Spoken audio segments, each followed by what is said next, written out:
อโบดะจ้าโอเบชเปอร์เหมือสงคาปอกว่าย้อจงปดูธรรมาสถานีวิทยุภาษาชาติพันธุ์แห่งเดียวในประเทศไทยทันสมัยเชื่อถือได้แล้วพบกันที่สวทเชียงใหม่ AM 1476 กิโลเฮิรตซ์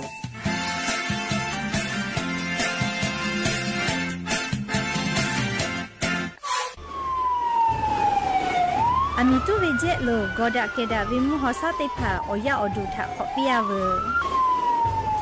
โนหุชยาลาเทมเมียวนาติตอพ่ออามิตุปุตุและติชลาไลกาปุวิชแลมาโอเวกอดเซเปเซแลงาคือชอยาเฮปุเฮคอโลจาจากะจาแลอามิขอตุกเวทะปาตอเทลาเวและงาคือติจามือจักอติสามะมีมาโกติมีเฮคออามิตุกเวทะปาตออามิตุตอลาวิเจอามิตุและตอลาตาวิมุขอซาจะได้พาแลมาดาวิมุขอซา PM 2.5 แพเกและกอแลติลาวิกอตุอุจาเวงาคือชอยาอานาจะได้พาทะปาตออาสากะติขอย่อใหญ่เวเจอชโพซัตเซเวอานามาเลอานานิมัสอานาและอุนอเนลูไกเวเจสถาบันวิจัยวิทยาศาสตร์และเทคโนโลยีแห่งประเทศไทยงาคือไทยมีชอติเกนมาลาเซจาดะและอามิตุเวคาเปเจอาเวกอดาเกดาวิมุฮอซาติผาเนคืออยาอดูติผาทะขอเปียเวติจ้ามือจักกอติติผาทะปาตอมาดาวิมุฮอซา PM 2.5 จะได้ผามากาโตลาจุอโปโครงการนโยบายจะได้ผาทะตาและกาลาตาวิแลสำนักงานการวิจัยแห่งชาติโอโมแพวิโยงาคือเจ้าวัดจิ้งใหม่ออกข้อต่อกอติออกคโลโฆษณาติผาคือกาเวลโกจ้าดาลาแพวิโยอลโกงาคือจิ้งใหม่ออกคโลเวสถานีวิทยุกระจายเสียงแห่งประเทศไทยจังหวัดจิ้งใหม่แลออกข้อตอเวสายาติผาสุไกเวกาวูจ้านอคือและโฆษณาติผาคือกาเวลโกจ้าดาคือโทรศัพท์นัมบะแม่0 5 แซนี่สือขอ0ขอฮีมาเฮเลกะ0ก้อนี่อ้อขอฮีงาสือก้อโทรศัพท์นัมบะชเวทะจ้าดะและโฆษณาติภากุลาเพวิโย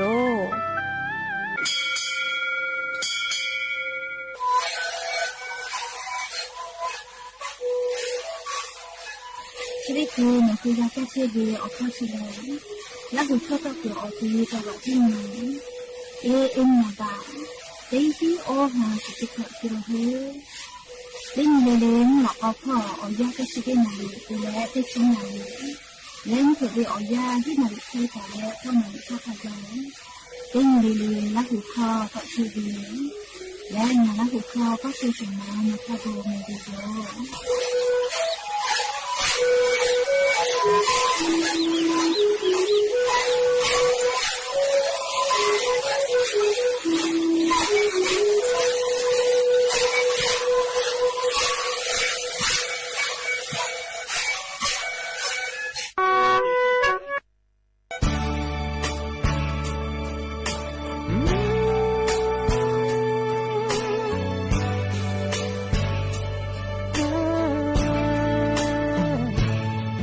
อาชีพที่พบงาน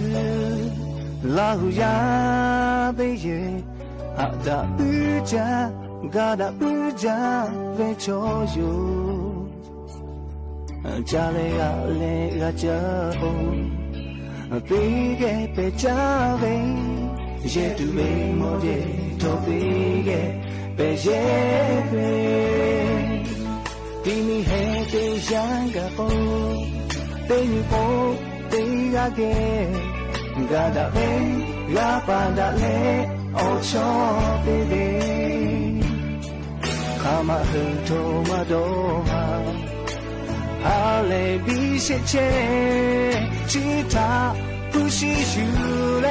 บุมังกาอาชิเปจวยลาหูยาชิมุตุจาจูจิมาจอทอยาคาอุเวกาทัตยาดอยายิติจวยลาหูยาชิมุตุนาโมโหดะมายาจอดะมายาติยาเลติยาโอกาบุดาเช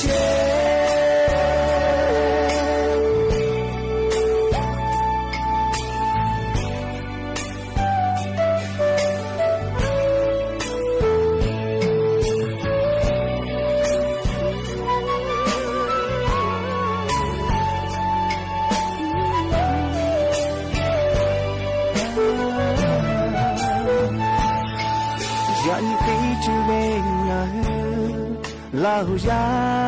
ได้พาโนมือโนจางามืองาจาโคดาเช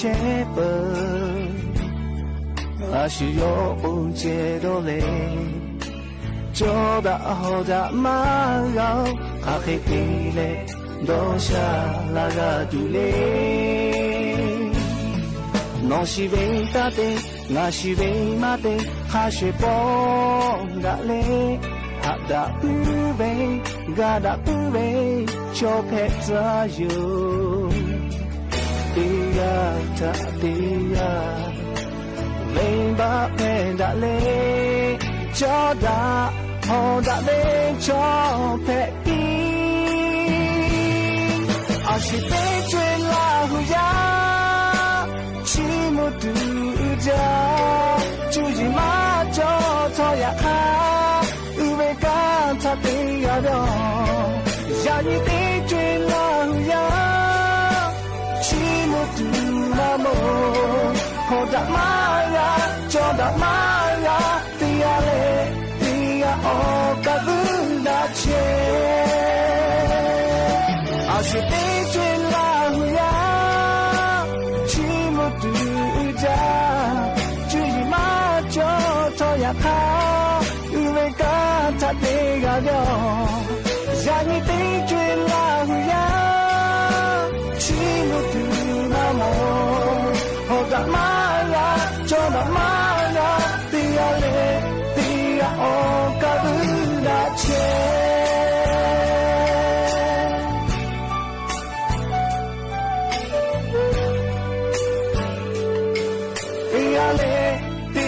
โอกาบุดาเช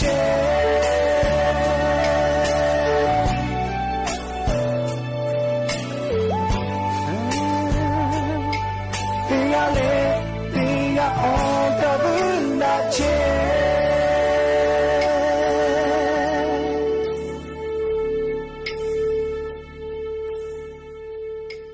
哈维奥维奥尼拉胡亚蒂帕哦，对是嘞嘞，是你维奥亚嘞，也嘎维奥尼奥亚带过来啊，和他们个可罗也嘎他阿姨对大维哟，也你啊和也嘎做不维超对帕，也嘎可罗做达好达度，啊和做扎车啦，也嘎可罗做达好达不维的亚他，嘎扎嘎多维，车啥做啥不维奥不是对帕，你和也嘎可罗，路拉维吉咩，你和个维奥尼拉胡亚对帕托卡。จะได้เจอเวียวยาวเขาโลแล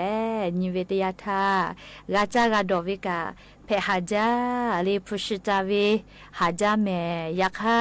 พุชติภาจากาวิตยาธาเยมาปุเมเลียมาเตเลโกโกเชบุจเวียวยาวเขาโลแลนิเวตยาธาจาตุดอตุมอพูไลจิกาเลปุลาทักเลมาเฮโอ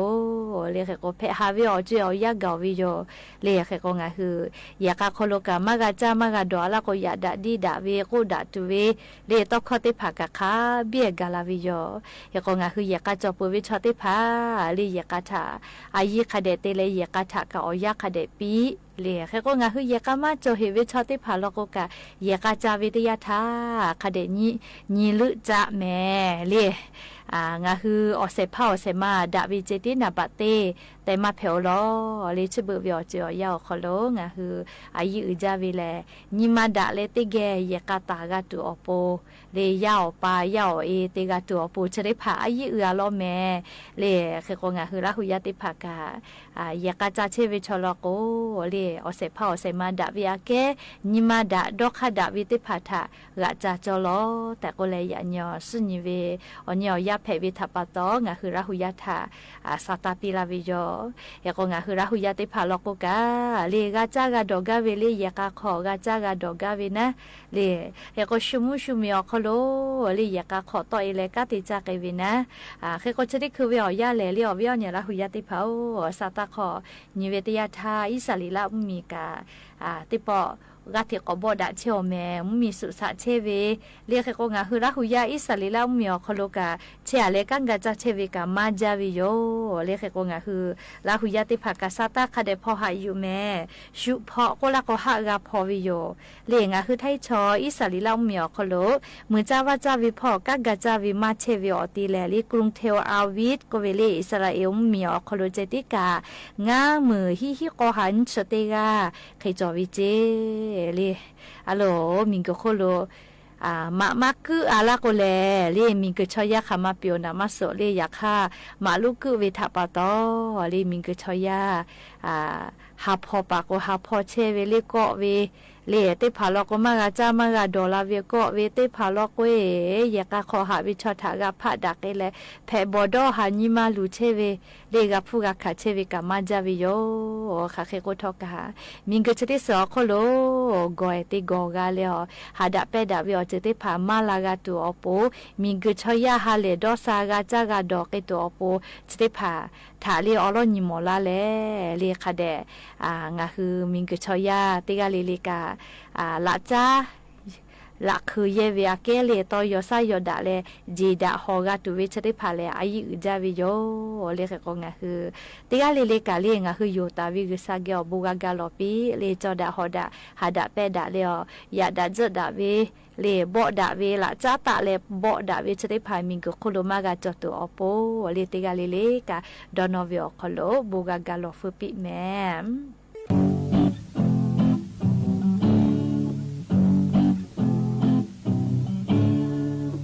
ชีวิตชมก็ที่พาจอดาเบมีผู้คนเล่ดอกผู้ยาเจเมมาลาชิทาโกเมผู้เทเลกาผู้คนเล่นุเคดอกกูเบจอดาชอบเดินอยู่และจะเกยเตคือเตเจเมเตเมโคไลเตเพเจเบตายโยเมยามิเตพาโอเมโคนาโกเมกุโอชิกาเตปัวยามิติเจญมาคามาอุจาโตก็ดูดอหาตุมาจอเมฮอกคาเกมโกเมเบรุเกเตบุยโกกะลาเวดิโลจอเจเตเลจเตโอเตคุเตเจเมเตเมโกไลเตเปเจเบอายุเมยามิเตพาโอเบโกนาโกเมกุโอชิกาเตปัวลามุติภาคุเลขอตุเสียขอข้าสุยามีเอาล้อชิจาโมจาเบจอวิเลขอตุเสียบีเลติเลดูอข้าชิจาจอเดเจเลจิเกโยเดกุเดเจเมเตเมโคไลเจเปเจเบอายุเมยามิเตพาโอเบโคนาโกเมกุโอชิกาเตปัวอาชีวิตชมก็ที่พาจอดาเบเบบุโคดอกบุญจาเจเมมาลาชิทาโกเมพุเทเลกาบุโตเลนุเคดอกกูเบจอเดชอบเดินอยู่และจะเกยเตคือเตเจเมเตเมโคไลเตเปเจเบอายุเมยามิเตพาโอเบโคนาโกเมกุโอชิกาเตปัวจอเดชอบเดินอยู่และจะเกยเตคือเตเจเมเตเมโคไลเตเปเจเบอายุเมยามิเตพาโอเบโคนาโกเมกุโอชิกาเตปัว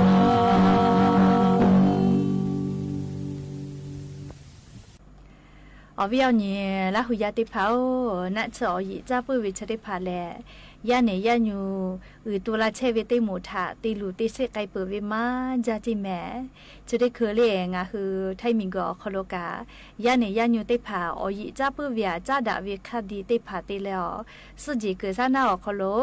ซากาตะเชเวสกาจีเชเวทอคโลกาเชเวไลเยกาโลโกเลหาวิชอติผาอาสาสุไกเวกามาจาจิแม่นาจอยจ้าปุวิชติผาถาปะโตเลียงาคือไทมิงก็โคโลยาเนยาญู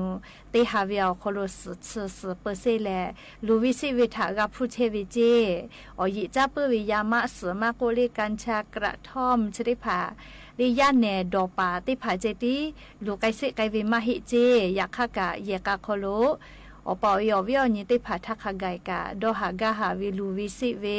ญิมาอคอโลตุคาเพบอดอหาวิอจิทากับผู้กะขาวิเจเลอเลกะกะหุมมีอคอโลกะยะเนอยิจาปุวิชติผาเก้าจ้าเก้าดอวิทาปะตอมาจอวิทยาทาชอคอชอนะเตเลมอคอเวชวายะเวเลชติผาคาบีงะหุมมีอคอโลอยิจาปุวิทาปะตอยะเนยะญุติผาทะติลุติสิไกเชเวลอจิแมยะกงะหุยะปะยะมีอยิจาปุวิอจิมากะเพตุอโปงะหุเยกะทะกะตาวิจิแมยะกะคอโลติกะเลติกะนะอุติดะเลออนากะดะตุเวออกะปิดะวิเชเลนะจอยิจาปุวิตอดะตุเวคูปาลุเพวิเจยะกงะหุเยกะคอโลลิยะปะยะมิทะยะปิลออันญิปิยอคะยอฮิยูปิใครแพกะยอคะยอจะเคกูมาเพเจเลยยะปิกูเวอคอโลเนหุยะอาสะ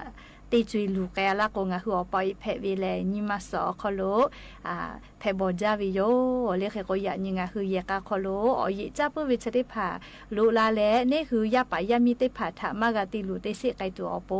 เลยยะนิเตเยกะลิลิกาอาชุยอยะกะทะอยะคะเดปิเลยยะกะคอโลจอดะหอดะวิทยาทาหาดะเปดะวิอคอโลเลยอยิจาปุวิอเจติภาเนหือยะกะคอลูลามะกะเจยะคะมะจอมะหอดะยะดะดิดะเคเวจะเคจอวิทยาทาอยิจาปุวิอเจติภานี่คือยะกะคอโลลุลาไงวิจิแมอยิจาปุเวอเจเตพาเลยะกะคอโลลุลาลาวิทยาทาดาลาตุเวอเจเลเตยายกะมะจอแมลูตุสิตุเวเพบอดอหาเวอเจเตพาติอยู่กะลาวิโย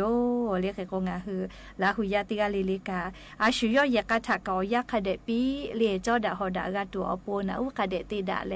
ติกะเลติกะนากะดะตุกะลูจาแมตะโกเลอวิอญิลาหุยะติภาทาอลอซาตาเจเตภากะยูเวลาเลงะคือลาหุยะทะสติปิลาวิโยแม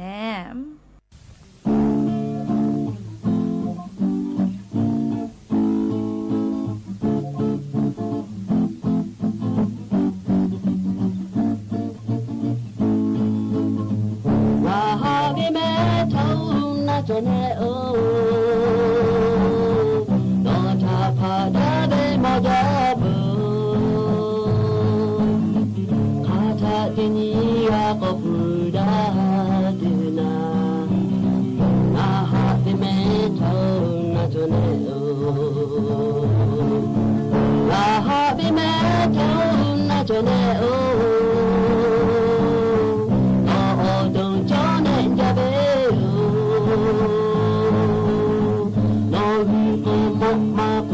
许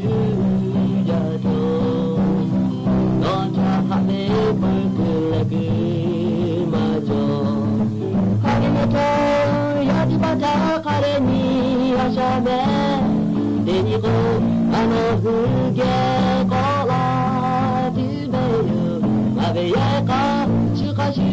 呀家呀的地方，的你嘞大家的嘞不加切苗。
อ เวียวนี่ละหุยาติเผา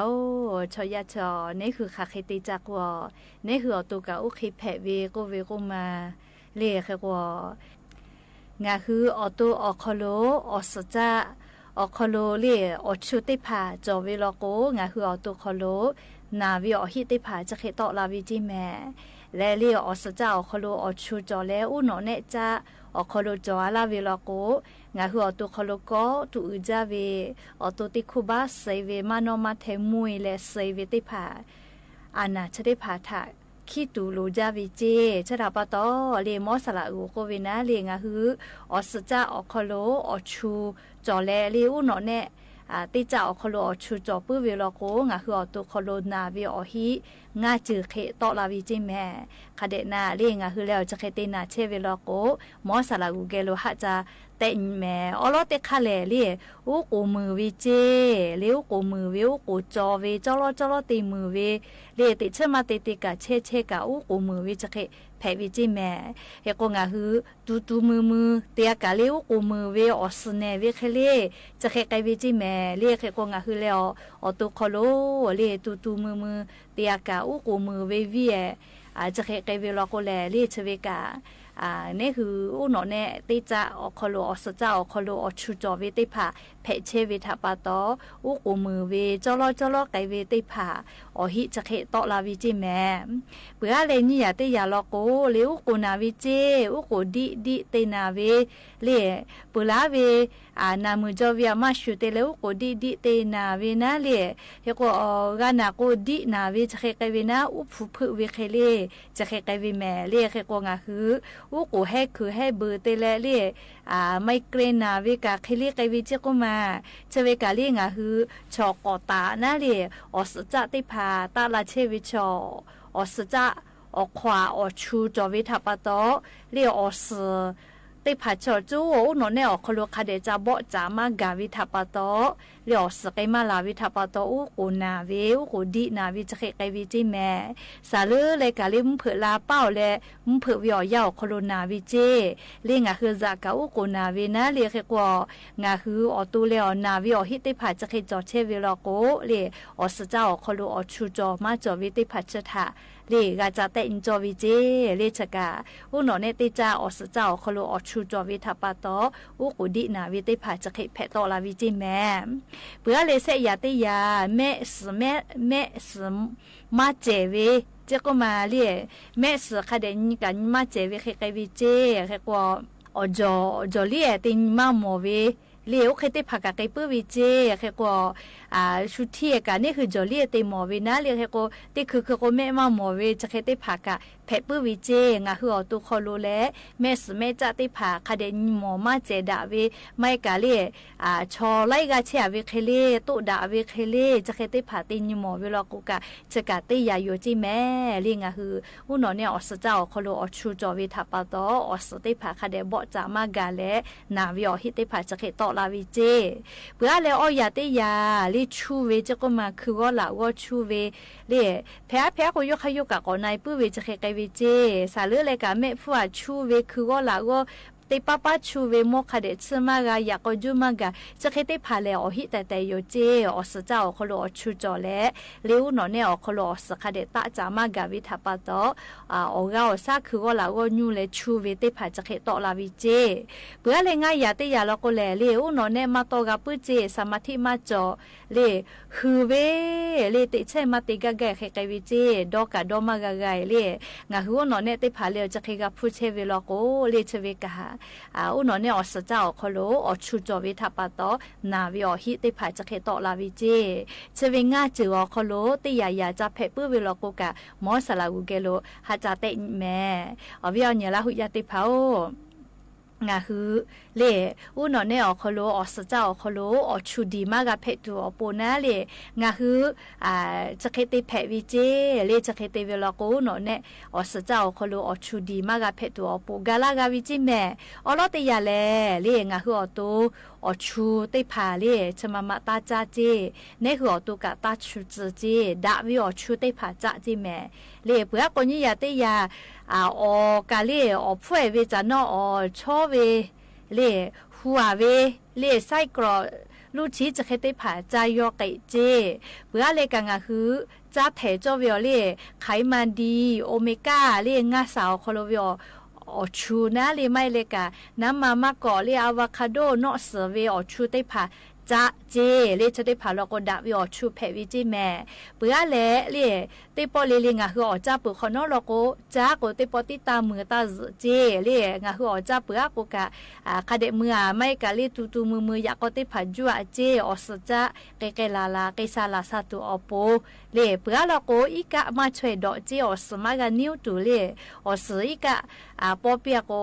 สเตผ่ากันมานิ้วก็บ่ไกกาเวนาลีอีกะจ้าอีกะบอกไกกาเวเคเลมันเนี่ยกูนาลีเกกงากอสจักะจะเคยเจเพื่อก็คาเดเจดอมาเวดอหาเวอจะได้พายอปิเจเรียกเตเลงาคืออาสาอชขอคูกาลาโกเลอานาติพาคาเดจะเตเชจิแม่เลอวิอเนี่ยละหุยาติพาเลอสจักขอโลอชูจอวิจะได้พาเลก็ตุอิจาวิโยเนหัวตุติคุบาเซเวมาโกเลเนหัวตุมาจอมาเคเตเลมุยลาเวเลอเลมุลก็ปัสลาวิแม่เรียกก็เตกาเลเลกางาหัวตุขอโลเลอฮิจะได้พาจอปื้อเวลาโกกาน่าจะยอกันแลคาเดจะเตแม่แต่ก็แลอวิอเนี่ยละหุยาติพาทาเชซาจอซาพอจ้าดาวิอลอซาตาติพาอยู่ละแลจะเคชิลากาลาวิโยแม่และอย่าเพื่อให้ติปอชิลากาลาติวิอลอซาตาติพาจะเคไม่จะได้โยโลลาเลพอนาเลออกาปิลาเชวิงาคือละหุยาติกาลิเลซเมกาเมฮาเลดอซาปีฮาลู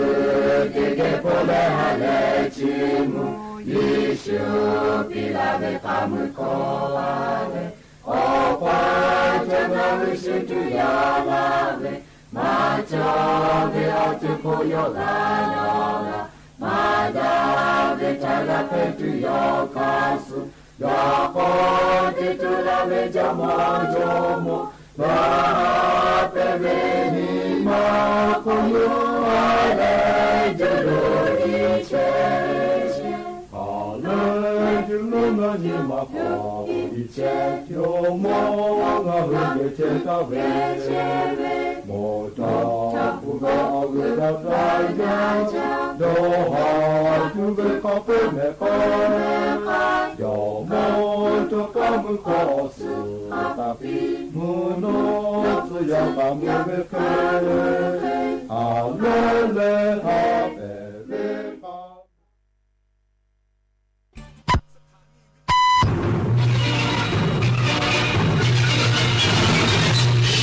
สถานีวิทยุกระจายเสียงแห่งประเทศไทยและเครือข่ายทั่วประเทศเสนอข่าวต้นชั่วโมงรู้เร็วรู้จริงเกาะติดทุกสถานการณ์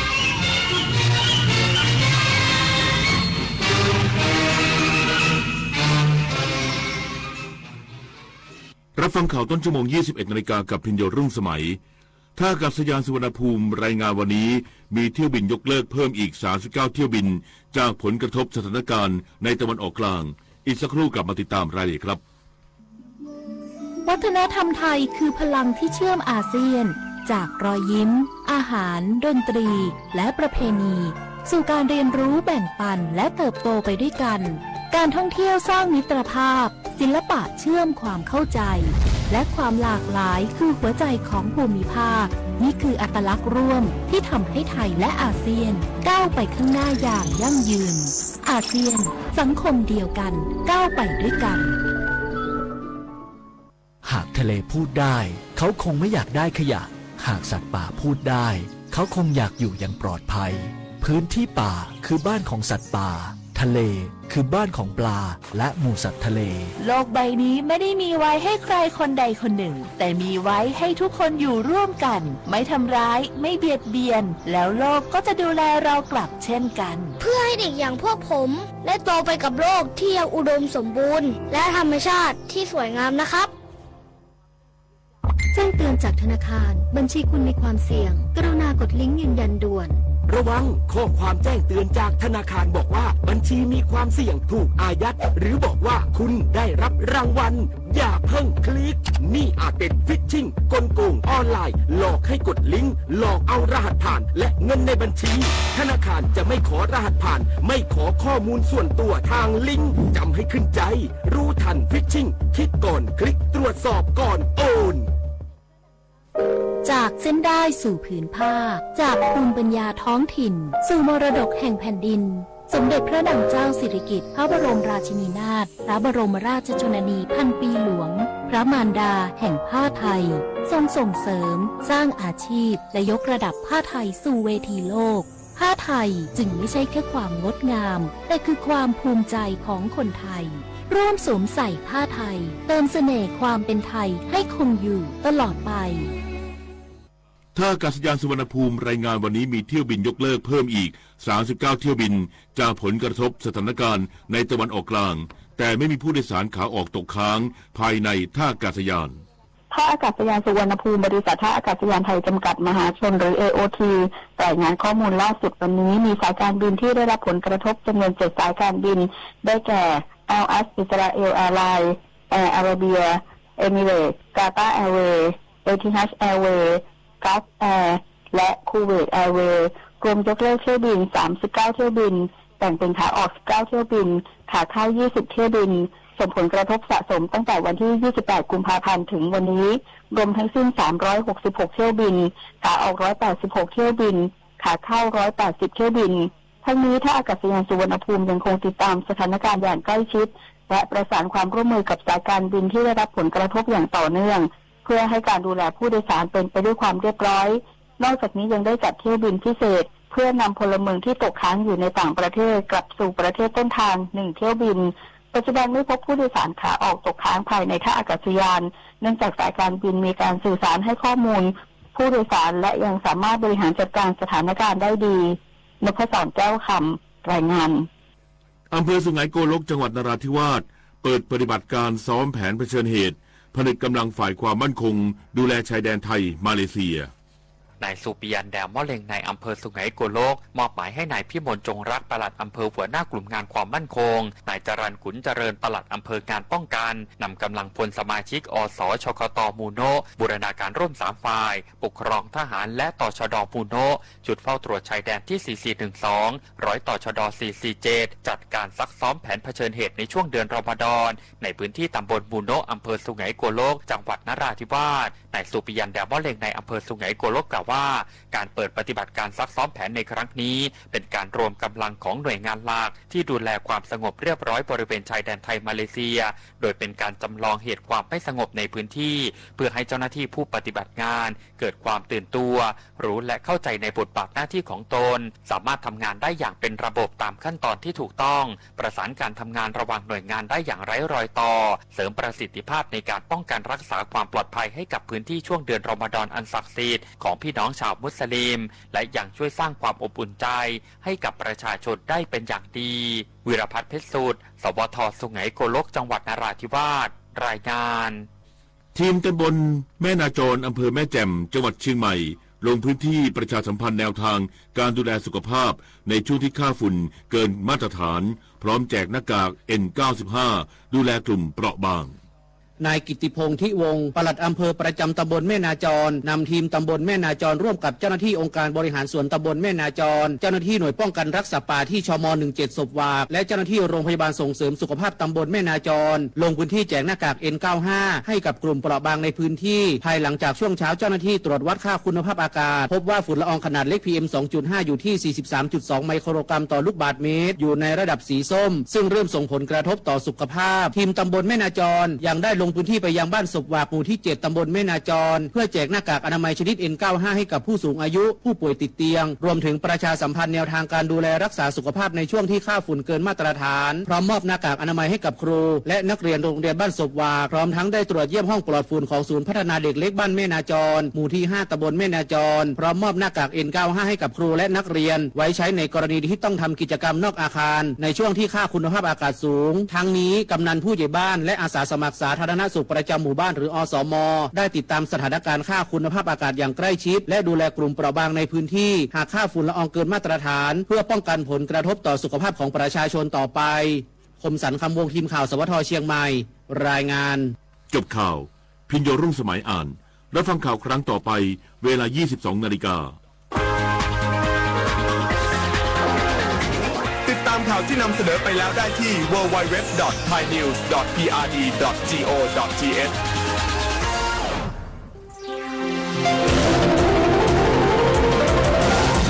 วิทยุแห่งประเทศไทยให้ความรู้กู้ความสุข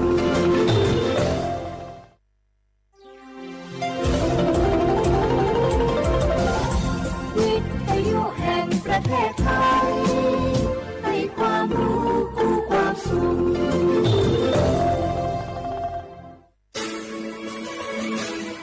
สถานีวิทยุกระจายเสียงแห่งประเทศไทยจังหวัดเชียงใหม่ AM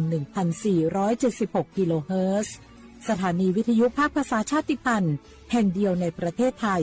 ที่มีความทันสมัยเชื่อถือได้สร้างอัตลักษณ์กลุ่มชาติพันธุ์สู่สากล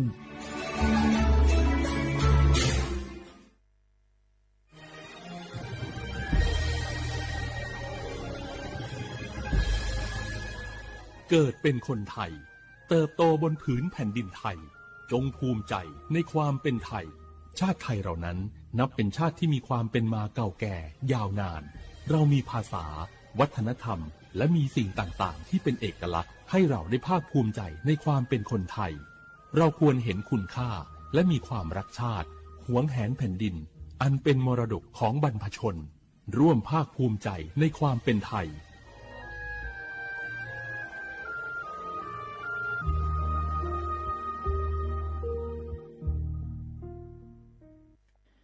กะกอตินักโกลุคุมยาวจอซาดูเจียงหลังในญาณีเมื่อสปสชโยอานาลูกดูโยมือจอซาดูละยาว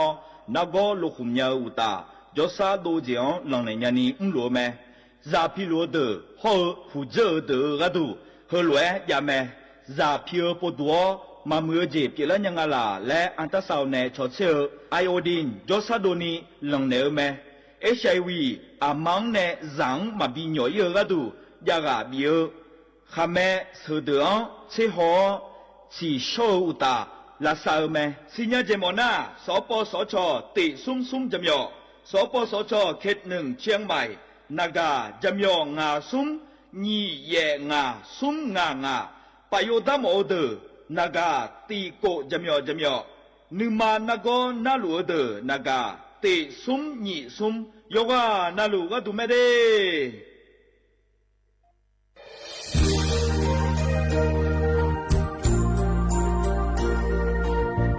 ไอเยเนียวที่ฟอลโล่กวนในทีมเชียงใหม่และขั้วเธออุฮาเลกะกอบัชมีจากะกอ PM 2.5 กะกอฮอลูดามาเดไอเยนี้มีจาโดโมนะเธอกะศูนย์อเมริกันและแก้ไขปัญหาไฟป่าหมอกควันและฝุ่นละอองจังหวัดเชียงใหม่ละคือนากาซาโบจำยองาซุมตีนีเย่จำยอเยียงจางเลยยังไม่เดเจ้ามาเมื่อฮอปาย้อนยุ่มดายังอาเดเย่เนียวเธอก็ปชอยมีจาอุฮาเลฮอนในเพียง2.5กะกอฮอลูดาอากะกะมาคาเธอก็แอปพลิเคชันไฟดีและคัวปาเนออนุมายานะมีจามาบิเคเจเดอันอายามก็ดูนะคอนี้อันตีบาลาติเสียในอันสุมเชติบาลางาซีอคนนี้พังหายาโกช่วยกันนี้อาส่วนมาขาจะบ่อนาย่อไปยุบบ่อยเจเดเหมือนในสำนักงานประชาสัมพันธ์จังหวัดเชียงใหม่ในที่ฟอลโล่กุมอมือดาลานยานีทีมเชียงใหม่และขั้วเธอที่ฟอลโล่เกิดดามาเด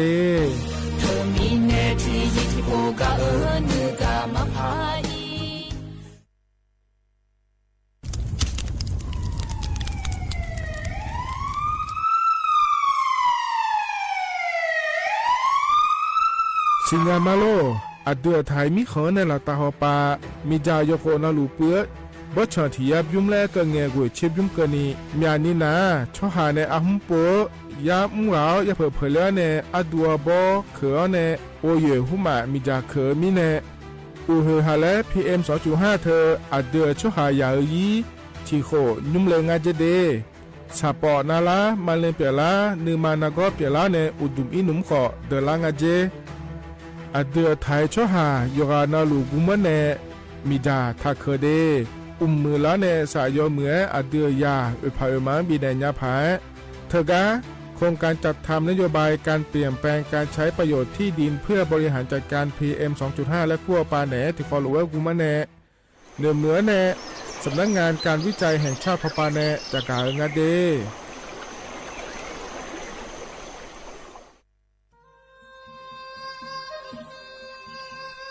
ยาโปนาลูเฮตาฮอดาเงอุเฮฮาเล PM 2.5 เฮมีดาลางาเลศิลางาอดูมาเนจังเงดเจอปะปะกัวเงเจมีจาเคมีเนเฮดดตอลูชัวยามอดดลาเนมัวฟาเนียมามึงาเดเมียนพีลาขบยอนาลาข้อเนสาวก็พปานก็ขอนีเปลี่ยนละยังไงอดีมาโยกานาลูกุมันเนมีจามาเคนีโยฮานเนยับมุนเนยับเพอเล่เธอโลไทยเนเฉเนปุยเกมีจามีกาพี่ข้อเนบอชอมีอาลานีอาบอที่ฟอลเวเขาที่ฟอลเวกุมันเนมีจาตาเคเดเหมือนเนโยฮานาลูเวอยู่เหมือนจะซาโดนีย้อนยาผาเหมือนเนสำนักงานประชาสัมพันธ์ที่3กรมประชาสัมพันธ์พปาเนจากกาเงเด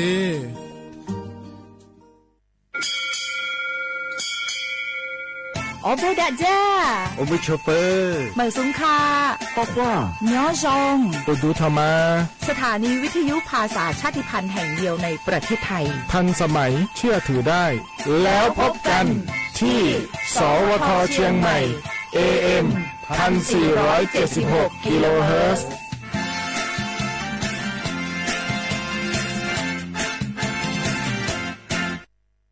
ข้าชอชอเมนเมน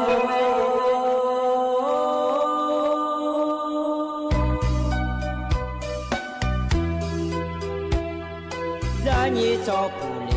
啊，到我土呀卡本，在你怎么灵啊，到我潮呀卡本，错怕马西找茶路。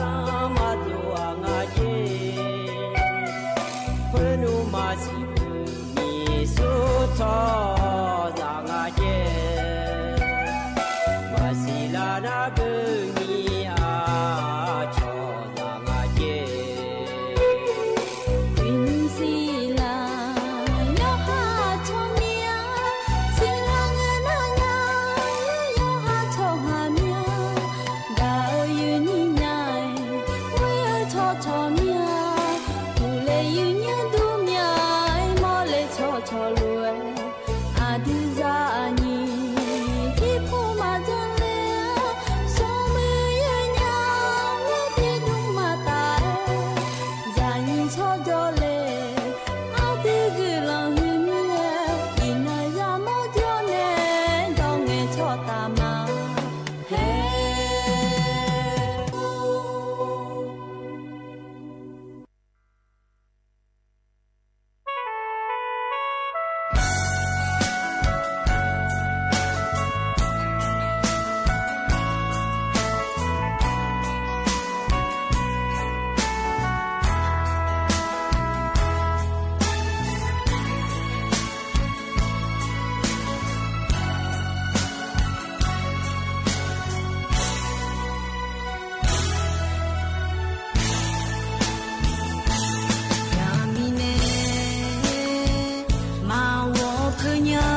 อุจิพออุตุธรรมะ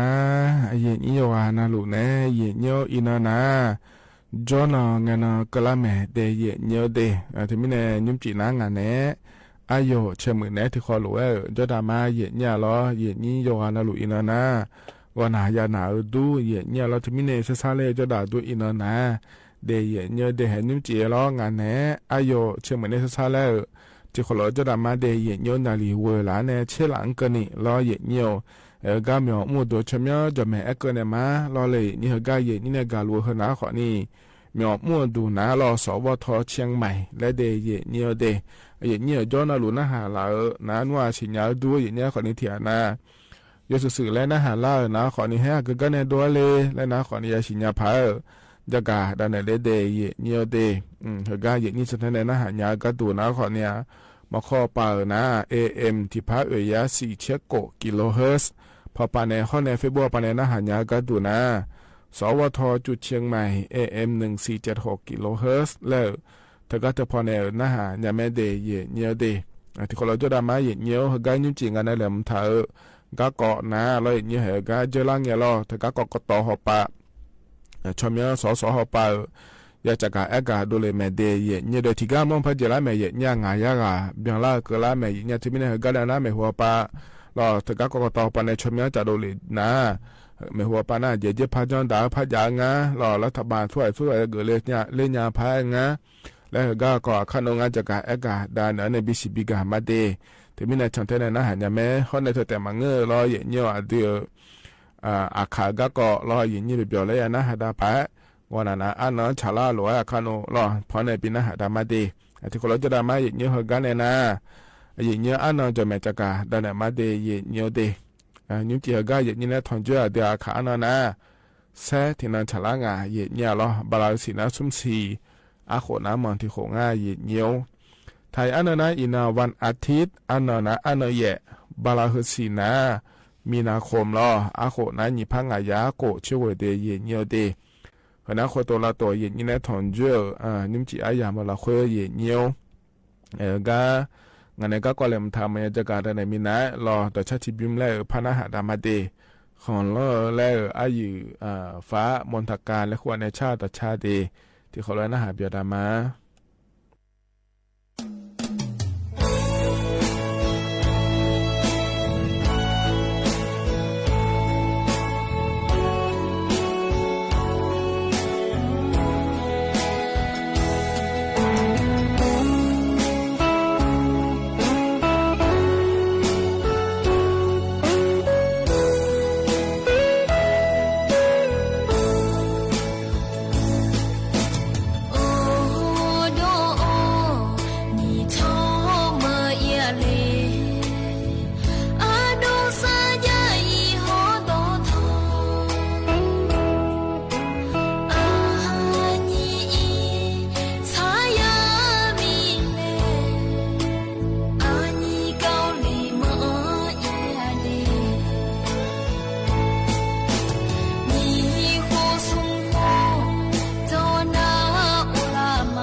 เธอนะต่อช้ากายเยี่ยมพอเนี่ยบินหาดาล้ออายุฟ้าบนทการและขวานในชาต่อช้างาเยี่ยเยี่ยวยานาหับโยดูเยี่ยเยี่ยวจนปาล้าเนี่ยนะหาล่าโยกานาหลวงอุดุธรรมะเดนิมจีนางานแน่นาลีเชลังเกินนี่ล้อที่ขอหลวงโยดามาเดเยี่ยเยี่ยวเดเฮกันเนี่ยนะก็กอเลมท้าจากกาเอกาดันมาเยี่ยเนี่ยล้ออินุมเจลังเงี้ยล้อเลยเยี่ยนี้เธอก็กตหปะล้อเยี่ยเยี่ยวดอตอหลวงสอเวยายางเยี่ยเนี่ยยาตาเวชุกว่าล้อชมยโดเลแม่เดย์เนี่ยเดทก็สอแบบบัญชีรายชื่อและขั้วป่าทียากาข้อเนี่ยเราเนี่ยสอแบบแบ่งเขตเลือกตั้งสมยาเวเชเวรายันง่ายเนี่ยยุ่งที่อาจจะลาแต่งอัฐกาชมยมาจากโดเลอยากเชื่อเขาหลูงสิเดแล้วเราเนี่ยอากเขียละขั้วงาเล่แล้วนะข้อเนี่ยเขต2สุพรรณบุรีและคูกาเธอที่อาจจะลาแต่งเนี่ยไทยมีคนเดินเนี่ยก็ดูสชมยมาโดเลเราก็ทอปานเดเธอมีแน่เราเลยนี่ก็เกินนะเดียเดทก็ต่อหปะรอที่ยาบุ้มสที่ยาบุ้มละรองายากาแล้วก็งานนี้ที่ยาบุ้มเวอร์เช่นงาบุ้มเนี่ยเราต่อปะชมจะดูเลยจีน่านะเช่นงานนั้นละคนเนี่ยรอเนี่ยเธอก็ประธานรัฐสภาและขั้วเธออยากชดเชยดูเลยเดและทุเรศจากเอกาดูเลยแม่เนี่ยเอกนะคนนี้ให้มีน้ำหุ่นล้อเธอก็สบัญชีรายชื่อที่ยากาเขาเนี่ยสแบบแบ่งเขตสมยากว่าเชื่อว่าแล้วจะดูเลยมีเนี่ยอินุมดอตอหรือยาตาว่าเชื่อว่าเป็นละถ่ายที่ยาเป็นละก็ว่าเชื่องาเป็นละตาอย่าเลี้ยถ่ายเบอร์ละเลยนี่เธอมีเนี่ยก็เลยน่าไม่หัวป่าก็ดูนะรออย่างเดียวเธอก็การประชุมรัฐสภาและขั้วเธออัดดัมแบบโปเชื่องานละขั้วเนี่ยจะละแม่เนี่ยนั่นเธอก็บอกจะงายากาล้ออาคารรัฐสภาและคู่กาบอจาเลียเนี่ยประธานรัฐสภาและขั้วเธออดัมเบย์ไอชอเชโดเลียเดย์เนียวเดประธานรัฐสภาและขั้วเธอนะขอนี่อายุเกลือเนี่ยเธอก็บอจังเงรอบิฮอลูดาก็ดูเดและงานเทยเนี่ยรอเธอมีเนี่ยรอเนี่ยเธอก็ทำงานเราขั้วนะขอเนี่ยก็เราขั้วนะรอเนี่ยจะมาประธานรัฐสภาและขั้วเธออาศัยบิเกลือพายงานและฮอลูแม่เนี่ยรอนะเพื่องานเกิดแล้วนะขอเนี่ยอาลาบาดีเนี่ยรอส่วนประธานรัฐสภาและขั้วเธออายุบิเกงาและเฮกันบอจังกันสิลาเมเดย์เนียวเดนับประธานรัฐสภาและขั้วเธอชอเชโดวานะเยเนียวเดือนายกรัฐมนตรีชอเชอันเนาะเกลาเมเยเนี่ยเดือไทยมีคนละขั้วนะเลยเนียวเธอเนี่ยสอหุ่มาชอเชเงล่ะชอตายามีเจกาแล้วทำไมเกิดแล้วคนนี้มาเจยังไงเยเนี่ยนี่เจลังเงโปหอนะคนนี้สิลาเมล่ะเจลังเงโปนะคนนี้พักประชาชนและขั้วปานเนอที่ยาวเชื่อจะนี่ยาหลายสักไอ้ขวานนี้สายเงยมารัฐบาลมายาเกือล้อเดือไทยมีคนละคนน่ะสอาสู้บิกบอลเนี่ยเลยพัชเชี่ยวขวานนี้ล้ออย่างเงี้ยสายเงยมาเลยเงยโชเล่งเนี่ยล้อเกือพอล้อช่วหาปุ่มยาปุ่มยาเนี่ยเจี๋ยหนาขวานนี้ให้พอ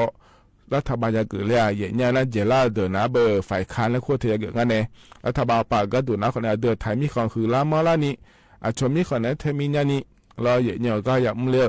ฝ่ายค้านปากก็ดูนะรอรัฐบาลปากมั่วเฮชาดอละขั้วงาโลยสิยดอเนี่ยมั่วงาโลเลยรัฐบาลปากก็มั่วฮอลเลยเนี่ยรอเทมิเนี่ยอินุมกันนี่รอเนี่ยเอ็กเนะสู้ในยมติยาเกิดกันแล้วแม่เจยังไงสิรอเจริญงานยมอยากปูมาล้อยาเนอรอเฮก็จะลังเงเฮก็ปนารอพักภูมิใจไทยและขั้วเธอยุ่มนาบติชตาสยามยาเจนียากาดเพลเลยนีน่าเจลังเงนะขอเนี่ยเธอก็พักเพื่อไทยในอาลาจะแม่เราเฮือยอนาลูสิญาแม่เราที่มีเนี่ยนียากาเจสมยากาดเพละถังนั่นยุ่มเธอก็ยอมาเนี่ยเราเธอก็ดูมายาคอนาเราเงี้ยเฮนี่มานี่มูมังเงินหน้าร้อยเนี่ยยอมมายอมมูเนี่ยอาลาพระจ๋าเนี่ยรัฐบาลพระบิเกลังเล่แล้วนะยัวก็เนี่ยมาดูเลยงาสิเนี่ยยแม่เกินหน้าขอเนี่ยถึงก็เนี่ยธรรมะหัวป่าก็ดูเลยก็งั้นแล้วเนี่ยนี่พักกล้าทำและขั้วเธอร้อยเนี่ยอาศัยเนี่ยพักกล้าทำเธอแล้วทำมายาเกิดเรื่องงาโลมายาเกิดเรื่องงาโลฝ่ายค้านเนี่ยเกิดงาโลแล้วขอเนี่ยมาเจนยังงาสิเลยเนี่ยเดแต่ก็อนุทินและคู่งานยุ่มนายกรัฐมนตรีเกิดในหัวหน้าพรรคภูมิใจไทยเธอเกิดถาร้อยเนี่ย สสทกาเนี่ยพรรคเพื่อไทยปานนั้นเนี่ยชอทางอาลาภูมิทกาปากกาทำให้ลูกปานนั้นมาอย่างเนี่ยชงอาศัยเนี่ยที่ไม่เนี่ยรอเนี่ยยุ่มอายทกาอยู่สิจงเดินเนี่ยสสหอลวยนะเลยกันเราเนี่ยนี้ทกาพรรคภูมิใจไทยเขาเนี่ยพรรคเพื่อไทยปานเนี่ยอาลาจ่าเท้าเขาเนี่ยเราอยู่นี่เลยอามูพยางอาศัยเนี่ยอยู่มาสมยากาตัวพยาทางอาเนี่ยสมยากาตัวเพนัยหลุดเลยแม่ลุยกันนะขอเนี่ยหลุดเลยแม่เนี่ยแล้วทำมาเกิดเลี้ยวรอแล้วคือเจล่าเดินนะเบอร์ทกาเนี่ยฝ่ายค้านเนี่ยเกิดอีงานเนี่ยที่ไม่เนี่ยทกาอยู่ชิก็เดินในชอชิหอลวยนะไอ้ยุ่มอายุมาล่อสสรัฐบาลเกิดเลี้ยวรัฐมนตรีเกิดเลี้ยวเธออายุเปลี่ยนยาพายงานเลยได้นะขอเนี่ยงานช่วยเหยื่อซุ่มแล้วงานเจี๊ยเนี่ยเฮือเปลี่ยนยาพายเลยรองานนะขอในรัฐมนตรีละเนี่ยปานเนี่ยละเนี่ยกับละรอเดือดไทยมีของคือละมาละนี่กับละรอเฮือเจลังเงยข้ามายามัวเดียก็รัฐบาลเกิดเลี้ยวละเนี่ยช่วยหาอยู่ช่วยช่วยรัฐบาลรัฐมนตรีบิเกิดละรอเฮือก็เฮือปัวเฮือก็จะใช้เงี้ยรออนุทินชาญวิรากูลเฮือแล้วเพื่อเกิดเลยนะรัฐมนตรีละเนี่ยปานเนี่ยงานบิเกิดละเจี๊ยเพราะในอายุมาภูมิใจไทยปาก็ดูหน้ารอนึกก่อรัฐมนตรีเกิดชื่อว่าเป็นเนี่ยเกิดเนี่ยพายงานเจี๊ยเพื่อไทยปาเย่ก็เขาเนี่ยยอดเตี้ยโตแกรออย่างเนี่ยชุ่มกะแล้วรอเลยเนี่ยเฮือยอมาถึงก็อีกจุดก็เดินเลยขอเถอแล้วยังก็งานรออย่างเนี่ยขอเถออาศัยเงี้ยเขาล้วนเปลี่ยนเลยงานโลและที่พอพยาชนเทียสิเดย์อย่างเนี่ยเดเฮืองานเนี่ยจะกะเอกก็เนี่ยเราตัวรู้เฮือหนาล้อเธอก็เดือนนี้รัฐมนตรีอาสู้อาบิเกเลและอาลาบาดิ้งเนาะเฮือเนาะศิลาแม่อย่างเนี่ยสู้อากปาอากมาอากมูรอเยเนียวรัฐบาลจะเกิดเนี่ยอากมาอากมูรอเยเนียวฝ่ายค้านจะเกิดเยอะก็ดูงาเดแล้วรอไอ้ขอเนี่ยยังมาแก่รอบลาสิงาเชียเราคนรอหน้านัวเดือดไทยมีของรอในรัฐมนตรียศกาจลาเนี่ยรอเลยนี่รัฐบาลเกิดแล้วเนี่ยเดือดไทยมีของคือลามอลาเนี่ยก็ดูกำดากายามอเมเดเยเนียเดที่มีในเหตุการณ์มีนอนละคนนะประธานรัฐสภาและขั้วเถอะรออาดัมเบลล่ะอายุสักชั่วเชโลเนกาพอรอบอจางเงบิฮอลุดาก็ดูเดแล้วชั่วเชื่อเหอะจอมจะดังอาเดแล้วจะกะเอกาด่าในบิสิบิกาเลเดยเนียเดเหตุการณ์นั้นเนี่ยแต่ชาติบิมแล้วพนักหาดามาเยเนียวบริหารเนี่ยชาแต่ชาเราเนียวโกเชชั่วหมอและงาเดนะครับยอดามา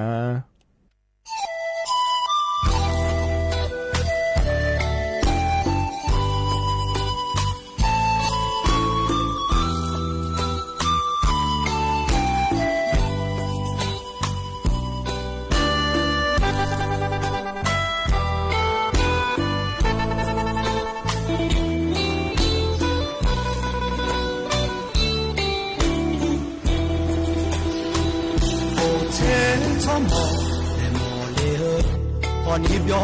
面上怕比老萨达有多呢？到底爱吗？你好的你，你大脚嘎从海嘛，瞧那莫来阿了，你妈好些，妈莫伊莫呀。来哦，跑的我们我嘛怕着呢。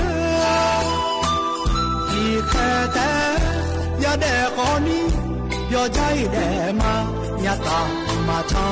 เชนะอากุจเนมาเดมอที่ข้างจนะคือพาเอมาอาบอกกูลามีดาต่อแพ้จนะอาโดคุมิเนราคาเชญาnhà phò bú chơi mẹ lù mẹ nê lệ mưa tháo nè cho nào ya u lơ loe ha về mi nè ho mù xe ngao lệ lệ đi je ma su ha chỉ chờ một quán là khá chi chế lệ ở đè ma yo đè về nghe thì gì người khó xin đi để xem để mà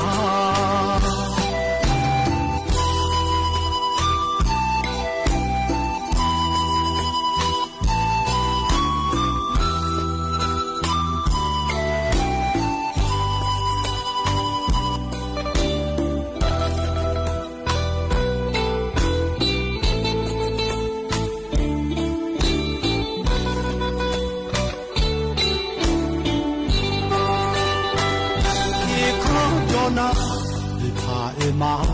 อาบอกกูลามีดาดอเพจอนะ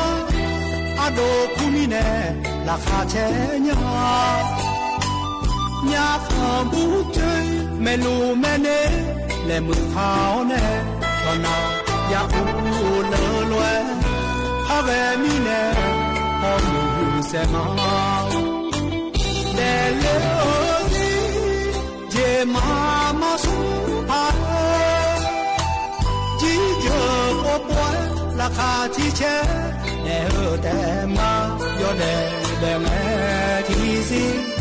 มือของชีนีเนเซเลมา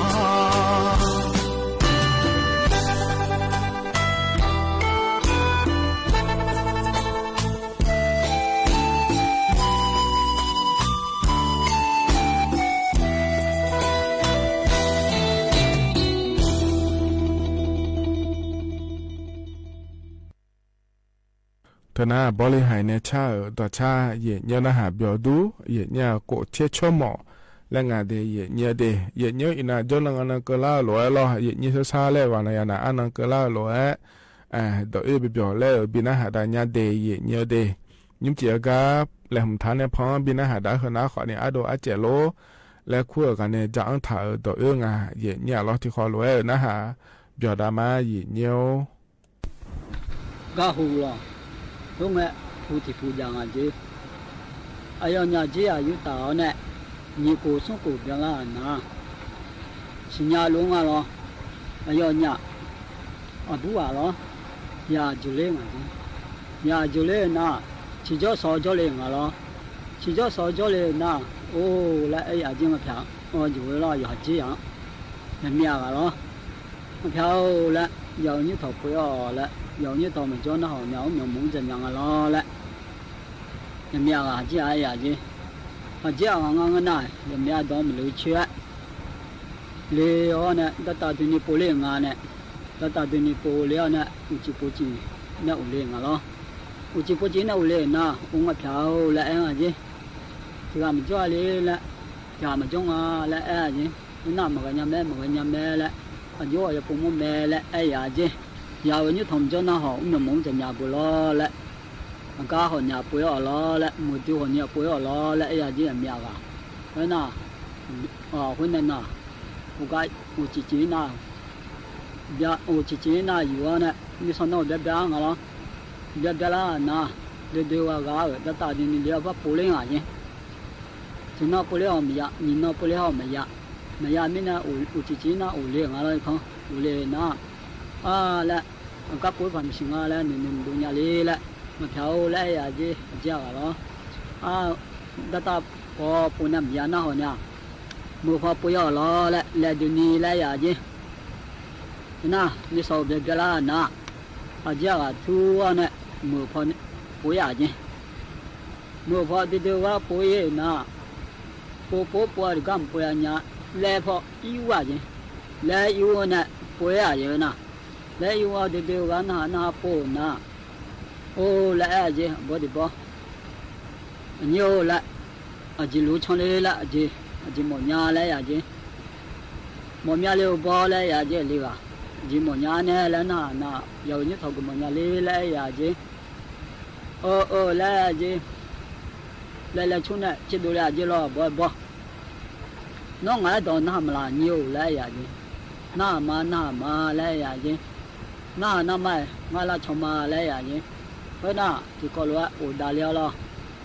อย่าเมียงั้นน้าจีจะสอนเจ้าเลี้ยงดูอุก็เลยน้ามีสอนน้าชิงอะไรบัวอย่าเจ้าเลี้ยงละอย่าเจ้าเลี้ยงน้าชิงยาลงละเย่เลี้ยงมืออะไรเย่เลี้ยงมือน้าจานิวแล้วน้าอย่างบัวลิงาบัวแล้วอย่างนี้ดิเซลแล้วอย่างนี้ผมมาเจอเลยถูกแล้วนะฮะงาลุนิวแล้วอย่างนี้งาตอนนั้นมาง่ายละมาล้อแล้วดิเซลแล้วอย่างนี้เพราะน่าดิเซลมันจีดิเซลเนี่ยก็มาชูส่งชูยาจีก็มาชูส่งชูยาก็พอปัจจุบันแบบดูคนดีแล้วอย่างนี้บ้านเนี่ยยันเนี่ยพอปัจจุบันแบบดูของงานเนี่ยก็มาไปแล้วเพราะน่ะมาช่วยกับช่องไอ้หลวงจ่อน่ะ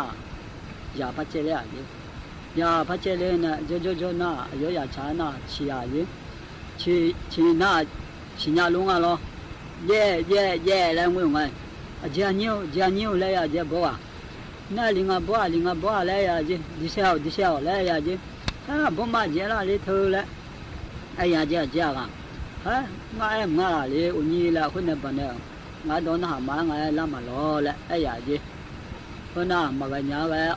ดิเซลเนี่ยว่าเชชูแบบดูพังงาเนี่ยน่ะมาเจอข้าช่างไอ้ลัวยังมีอาจีพระเจเลยอาจีพระเจเลยเนี่ยโจน่ะไอ้ยาชาน่ะชีงาเนี่ยชีน่ะยาชิญาลุงอะลอเย่แล้วงวยเย่แล้วงวยน่ะจานิ้วแล้วจีน่ะลิงาบัวแล้วจีดิเซลแล้วจีให้บ่มาจีอะไรเธอแล้ววิพังงานเธอแล้วไอ้จีนี่อะลอยาเจ้าก็ฮะงาโดนหามามื้อโลนิ้วแล้วคุณนี่งาลามาลอแล้วดิเซลแล้วจีเพราะน่ะมากะญาแล้วน่ะดิเซลไม่อยู่อ่ะจีดิเซลเนี่ยเขาปะจีชงดูพันดีแล้วเนี่ยดูพอยี่น่ะโอ้นั่นยาจีเนี่ยยาบุบบ้านเนี่ยกว่าใหญ่แล้วอ่ะจีเพราะน่ะยาจีเนี่ยยาบุบบ้านเนี่ยกว่าใหญ่งาลอยมาส่งดูพันอ่ะก็ได้เจ็บพออย่างไงน่ะอุจินั่นลูกเชล่าและไอ้ยังเราจะอุจิพอชิ้นนี้หลังไปชิ้นนี้หลังเวลาน่ะพอปะจีดูพันอ่ะหัวดูพันเบ๊หัวเหรอเพื่องานแล้วน่ะไอ้ล่ะจีโอ้ละงานมีฉันเกี่ยวกับเลยละไอ้ยาจี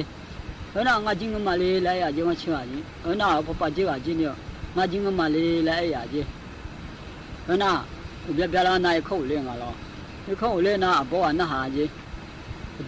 ยังกะเลยน้องมานิ้วและไอ้ยาจีบ่น่ะหายาจีเพราะน่ะอุจิพอนั่นเลยชิ้นนี้ละเดี๋ยวน่ะงานมีฉันมีเกี่ยวกับเลยละไอ้ยาจีพอดูพอเบ๊อ่ะล่ะ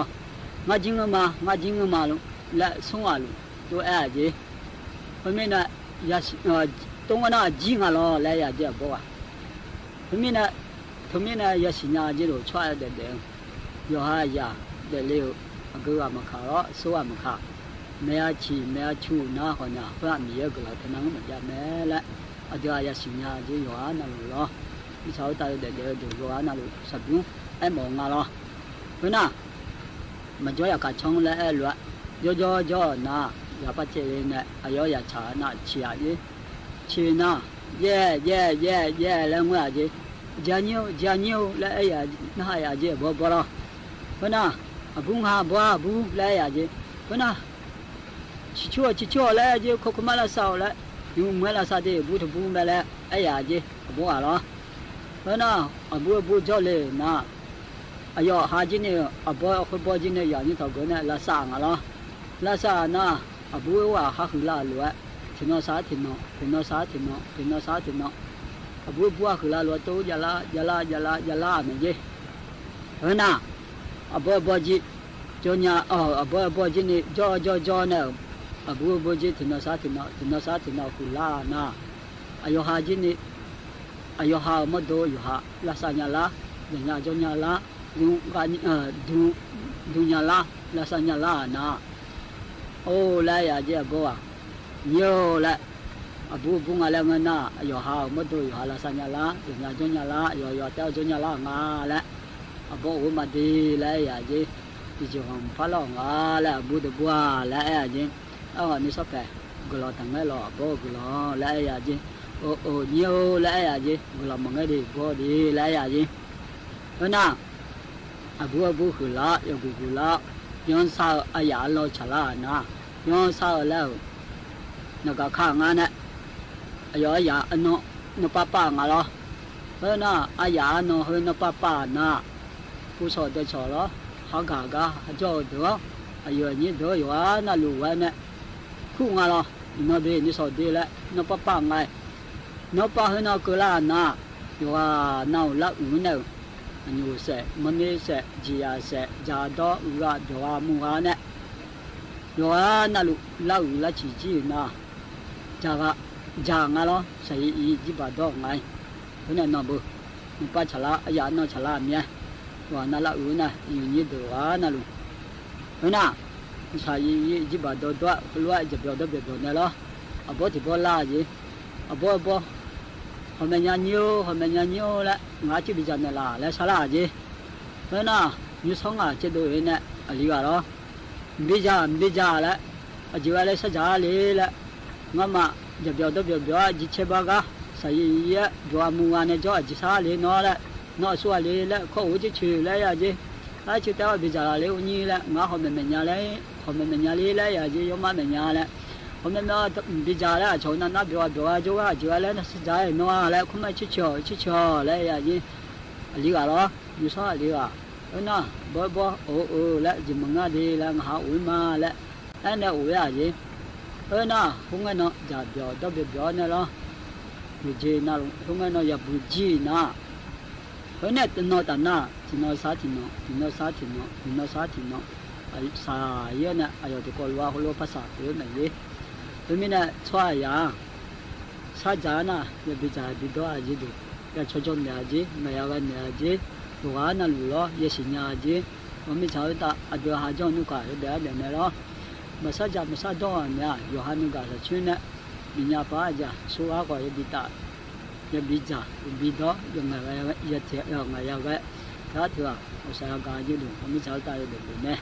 ผมเนี่ยมหาจีนี่เขากันเนี่ยจีมาเดี๋ยวเขาพูดดิอาเถนะอาเดออาขาวดอรออย่างเงี้ยวันนั้นอันนั้นหัวชาลาหลัวอย่างเงี้ยพอเนี่ยบินาหาดารออย่างเงี้ยนะหาบจอดูเดอย่างเงี้ยเดที่มีเนี่ยรออย่างเงี้ยก็อย่างนี้หัวลัวอาเดออาขาวเดแล้วก็อาเดออาขาวดอนะหาหมอนะขอเนี่ยเธอมาอยู่ราชการแล้วคุ้งอะไรอย่างเงี้ยแล้วทำมาปนบินาอันนั้นก็ลังเงี้ยโลคนนจนก็ลังเงี้ยโลและรออย่างเงี้ยชนแทนเนี่ยนะหาเนี่ยไม่เดอย่างเงี้ยเดกันเนี่ยนะเราอย่างเงี้ยอายามข้าจะเล่าเราเลยนี้อายชากาแล้วพระบิดาหาดามาเดยเงี้ยเดนิมจีกาแหลมฐานเนี่ยอย่างเงี้ยพอในบิดาหาดากาหุ่นนะเราอย่างเงี้ยอาคาภูมันเนี่ยแล้วที่ยังกาวิจารเนี่ยกาบิเกินเนี่ยเหลือแม่อย่างเงี้ยอายามข้าจะเล่าเรากาพอบิดาหาดาวเนี่ยอายามเจี๋ยนะขอเนี่ยก็อิมาเดยเนี่ยเดยกันนะรู้ว่าลาเชตอันนี้จะน่าเปลี่ยนละรู้ว่าเราอยู่เปลี่ยนเลยนะหาดาวรู้ว่าอุจิยุมือเราเดยเนี่ยเดอาคานิสอเราทุลาเนี่ยเราเนี่ยนาลีเยหลานเนี่ยหลังกันนี่เราเธอเนี่ยที่ขอรู้แล้วพัฒน์จุลามาเยเนี่ยอาคานิสอสอบปากระดูนะขอเนี่ยอายุมีดอนเนี่ยทนจุนยังไม่เดงานเนี่ยนะขอเนี่ยนาลีวัวหลานเนี่ยเชื่อหลังกันเนี่ยอาคานิสออุจิเอาปาแล้วพัฒน์จุลามาเดยเนี่ยเดก็อิมาเดอุดุธรรมะ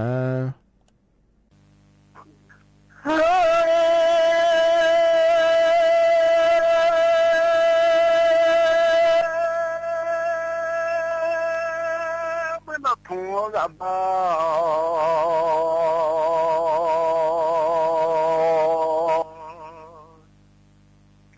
อันโดนเลยอันมือนั่นแหละกับบ้าอัลลอฮฺโอมือ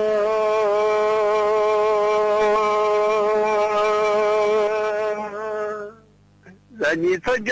的听的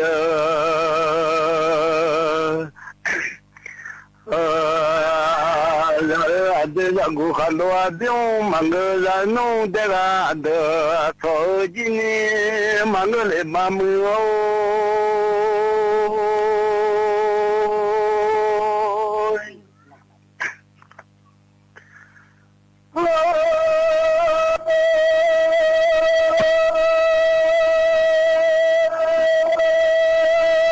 看到就满个来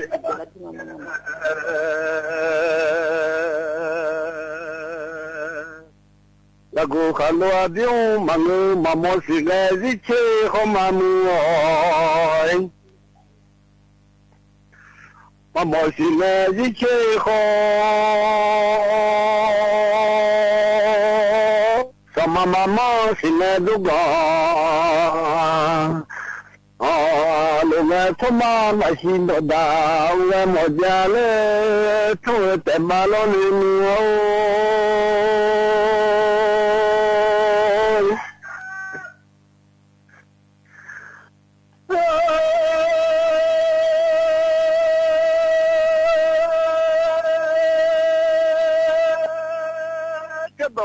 มาทุ่งเชื่อเด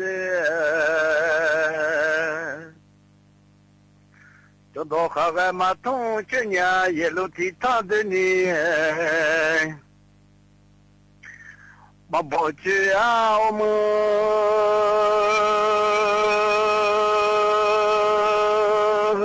ที่ก็ดอทุ่งและโมสุทันดอตาแต่ที่ก็ขอสุทันขอชิวแต่มือ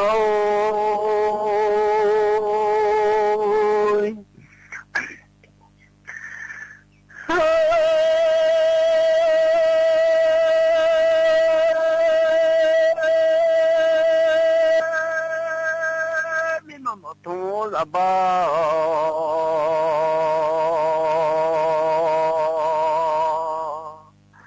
อันดอลวะจับยาหลังสิงไงถ้าจะมาดูลวะ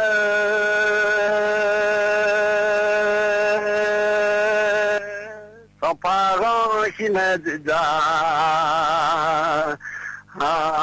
มาดูลวะคนนู้นจิมุนคนนู้นเลยนะนะคนนู้นมาเลยจิมุนนะรามือว่าเชื่อลวะมือ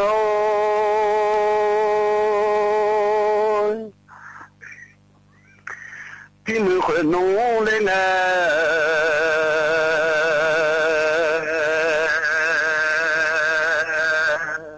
那也会弄嘛嘞，拼命那也让么，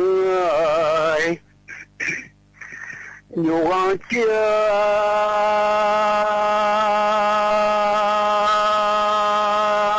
罗金门会弄了，都比会弄嘛嘞嘞呀么。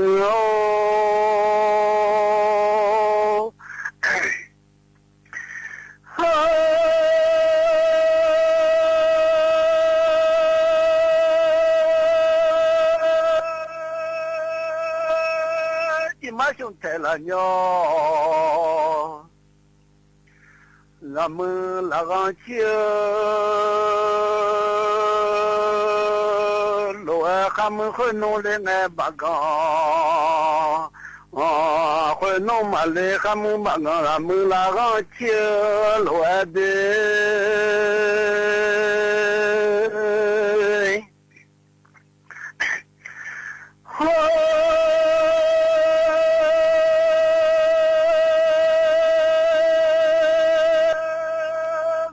叫我的，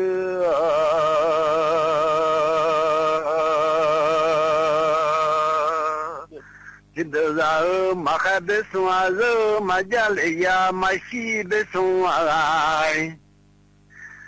马叫了呀，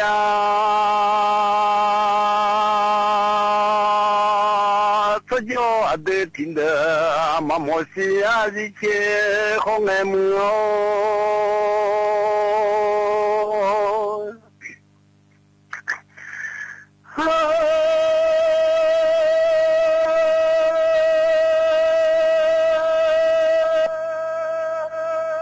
怎么做到？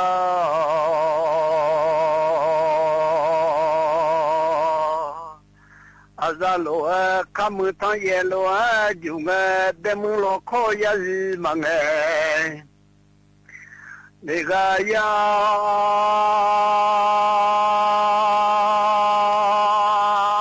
得嘛老了糊涂个做，哦，上了。哦喏，怎么现在那看到的，我莫家了，都在门口。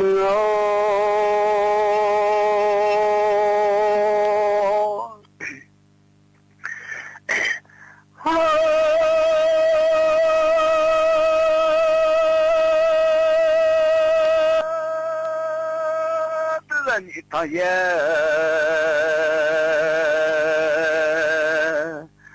用啊，可能嘛就来家门门啊，总是不去，嘛就不门嘛嘛西边门有家啊，叫人家是打你有路啊，中间来头在马路里门哦。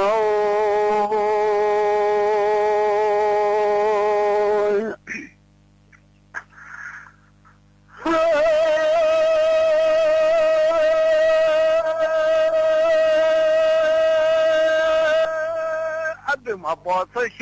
มังเอเล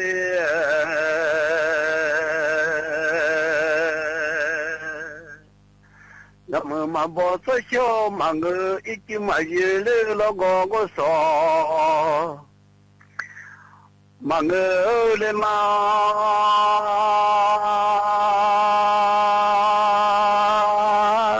คนนั้นเสียยาสีมาเชียมือ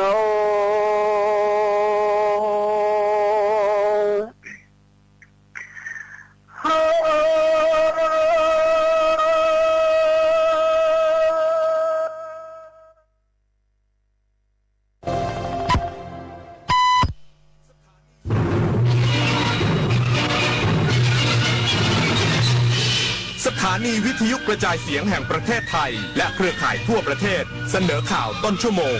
รู้เร็วรู้จริงเกาะติดทุกสถานการณ์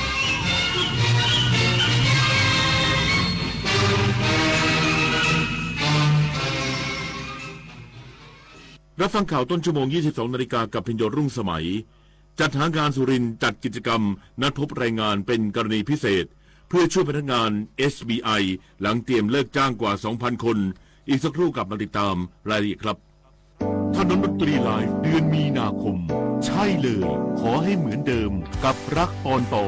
สามพี่น้องบนเวทีเดียวกันไทยธนาวุฒิกบไมโครอินบูโดกันวันศุกร์ที่ 27 มีนาคม 2569 เวลา 18 นาฬิกาณห้องออดิทอเรียมถนนวิภาวดีรังสิตกรุงเทพมหานครติดต่อเข้าชมโดยไม่เสียค่าใช้จ่ายได้ที่ Facebook ถนนดนตรีเรายังเป็นนักเดินทาง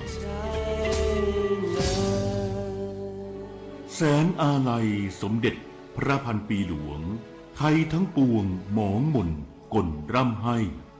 พระผู้เสด็จสู่ฟ้าสวรรคาลัยแนบดวงใจตามพระบาททุกชาติภพปวงประชาน้อมสำนึกในพระมหากรุณาธิคุณเป็นล้นพ้นอันหาที่สุดมิได้ข้าพระพุทธเจ้าคณะผู้บริหารข้าราชการและเจ้าหน้าที่สถานีวิทยุกระจายเสียงแห่งประเทศไทยกรมประชาสัมพันธ์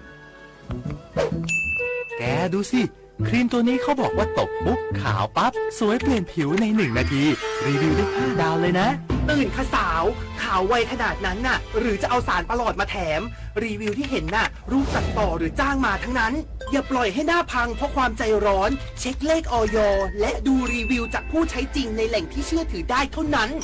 จริงด้วยเกือบหน้าเยินแถมเสียเงินฟรีซะแล้วไหมล่ะจะสวยทั้งทีต้องมีสติไม่โดนหลอกชัวร์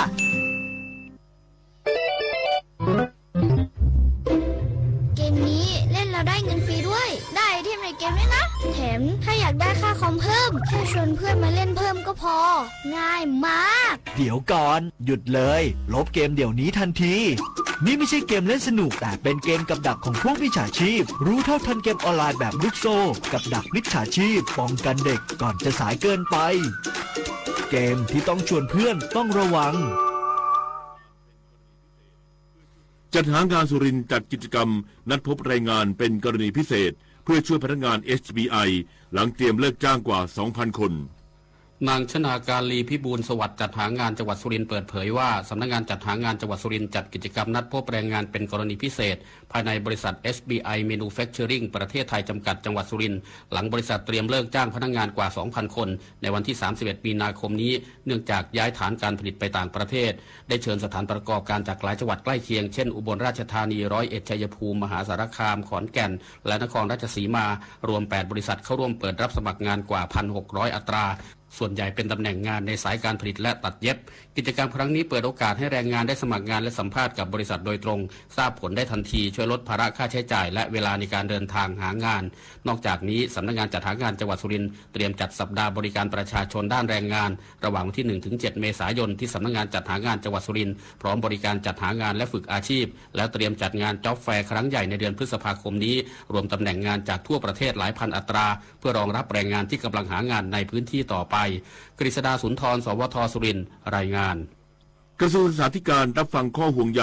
กรณีการจัดสอบเข้าโรงเรียนเตรียมอุดมศึกษาพร้อมย้ำว่าการสอบต้องเป็นไปอย่างสุจริตควบคู่กับการดูแลผู้เข้าสอบว่าที่ร้อยตรีธนุวงศ์จินดาโฆษกกระทรวงศึกษาธิการ เปิดเผยถึงกรณีที่มีการเผยแพร่ภาพบรรยากาศบริเวณหน้าสนามสอบคัดเลือกนักเรียนเข้าศึกษาต่อระดับชั้นมัธยมศึกษาปีที่ 4 ของโรงเรียนเตรียมอุดมศึกษาประจำปีการศึกษา 2569 ซึ่งจัดขึ้นเมื่อวันที่ 7 มีนาคม 2569 ณ Impact เมืองทองธานีจังหวัดนนทบุรีซึ่งเกิดกระแสวิพากษ์วิจารณ์ในสังคมออนไลน์ว่าการสอบคัดเลือกในสถานศึกษาที่มีผู้สมัครจำนวนมากจำเป็นต้องมีกฎระเบียบเรื่องสิ่งของที่นำเข้าห้องสอบเพื่อป้องกันการทุจริตแต่เหตุการณ์ที่เกิดขึ้นสะท้อนให้เห็นว่าการบริหารจัดการสนามสอบต้องคำนึงถึงผู้เข้าสอบที่มาจากหลากหลายพื้นที่ด้วยทั้งนี้กระทรวงศึกษาธิการเตรียมนำข้อเสนอแนะจากทุกภาคส่วนมาพัฒนาการจัดสอบครั้งต่อไปทั้งการสื่อสารกฎระเบียบให้ชัดเจนการจัดพื้นที่ให้เพียงพอการนำเทคโนโลยีมาช่วยในการบริหารจัดการและศึกษาแนวทางกระจายสนามสอบไปยังภูมิภาคเพื่อลดภาระการเดินทางของผู้สอบต่างจังหวัดเจ้าหน้าที่ฝ่ายปกครองส่วนที่กำลังตำรวจเข้าจับกุมผู้ต้องหาขนยาบ้า 20,000 เม็ดในพื้นที่จังหวัดนราธิวาสสมาชิกอส.ชุดป้องกันและปราบปรามยาเสพติดบูรณาการร่วมกับเจ้าหน้าที่ตำรวจสภ.สุไหงโกลกออกปฏิบัติการกวาดล้างยาเสพติดในพื้นที่ตามแผนป๊อปอัพป้องกันเมืองเพื่อป้องกันการก่อเหตุความไม่สงบและป้องกันการก่ออาชญากรรมในพื้นที่สืบเนื่องจากเมื่อวันที่ 25 กุมภาพันธ์เจ้าหน้าที่ฝ่ายความมั่นคงได้ตั้งจุดตรวจจุดสกัดบริเวณถนนบายพาสพบรถจักรยานยนต์ยี่ห้อยามาฮ่าแอร์ร็อกป้ายแดงขับขี่ผ่านมาด้วยท่าทีที่มีพิรุธต่อมารถจักรยานยนต์คันดังกล่าวได้เฉี่ยวชนเข้ากับรถยนต์หุ้มเกราะของทางราชการทำให้รถเสียหลักล้มผู้ขับขี่ได้รับบาดเจ็บจากการตรวจค้นพบยาเสพติดให้โทษประเภท1ยาบ้าจำนวน 20,000 เม็ดซุกซ่อนอยู่โดยผู้ต้องหาเป็นเพศชายอายุ 36 ปีทางนี้เจ้าหน้าที่ได้นำตัวส่งโรงพยาบาลสุไหงโกลกและภายหลังแพทย์อนุญาตให้ออกจากโรงพยาบาลจึงควบคุมตัวมาดำเนินคดีเบื้องต้นแจ้งข้อกล่าวหาจำหน่ายยาเสพติดให้โทษประเภทหนึ่งโดยการกระทำเพื่อการค้าและนำตัวส่งพนักงานสอบสวนสภ.สุไหงโกลกเพื่อดำเนินคดีตามกฎหมายต่อไปวิรพัฒน์เพชรสูตรสพท.สุไหงโกลกจังหวัดนราธิวาสรายงานจบข่าวพิญโยรุ่งสมัยอ่านรับฟังข่าวครั้งต่อไปเวลา 23:00 น.ติดตามข่าวที่นำเสนอไปแล้วได้ที่ www.thainews.prd.go.th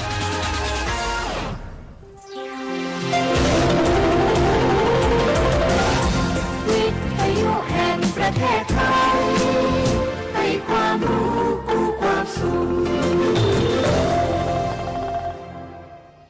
ถนนสายนี้มีเสียงดนตรีขับกล่อมปลอบฝันเป็นเสียงเพราะความสัมพันธ์เป็นสื่อความฝันของที่ประการ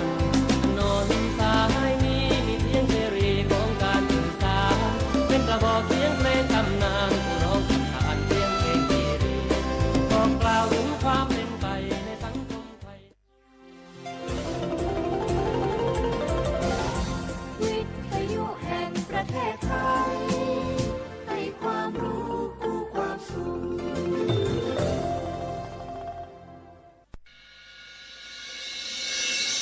สถานีวิทยุกระจายเสียงแห่งประเทศไทยจังหวัดเชียงใหม่ AM 1476 กิโลเฮิรตซ์สถานีวิทยุภาคภาษาชาติพันธุ์แห่งเดียวในประเทศไทยที่มีความทันสมัยเชื่อถือได้สร้างอัตลักษณ์กลุ่มชาติพันธุ์สู่สากล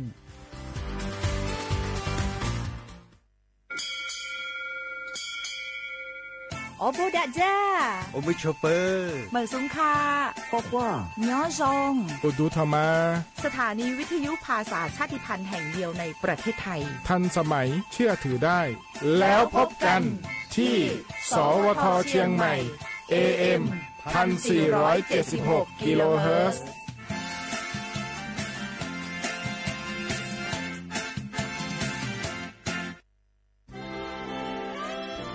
ตลอดประวัติศาสตร์ของชาติไทยพระมหากษัตริย์ไทยทรงเป็นพลังศรัทธาทรงทำนุบำรุงและอุปถัมภ์ศาสนาให้เป็นหลักยึดเหนี่ยวจิตใจของประชาชนเป็นแนวทางในการดำเนินชีวิตด้วยความดีงามศาสนาสอนให้คนไทยรู้จักคุณธรรมความดีและความสามัคคีช่วยประคองจิตใจในยามทุกข์เสริมพลังใจในยามเผชิญอุปสรรคเป็นรากฐานสำคัญของสังคมด้วยพระบารมีแห่งพระมหากษัตริย์และศาสนาอันเป็นที่พึ่งทางใจคือพลังศรัทธาที่ล้อมรวมคนไทยทั้งชาติ สู่ความมั่นคงสงบสุขและยั่งยืนตลอดไปร่วมเสริมสร้างความรักในสถาบันหลักของชาติโดยสำนักงานประชาสัมพันธ์ที่ 3 กรมประชาสัมพันธ์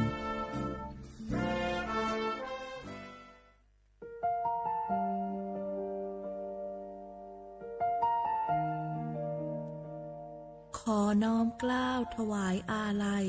สมเด็จพระพันปีหลวงพระแม่แห่งแผ่นดินผู้ทรงเมตตาเหนือเกล้าขอพระองค์เสด็จสู่สวรรคาลัยข้าพระพุทธเจ้าข้าราชการและเจ้าหน้าที่สถานีวิทยุกระจายเสียงแห่งประเทศไทยจังหวัดเชียงใหม่กรมประชาสัมพันธ์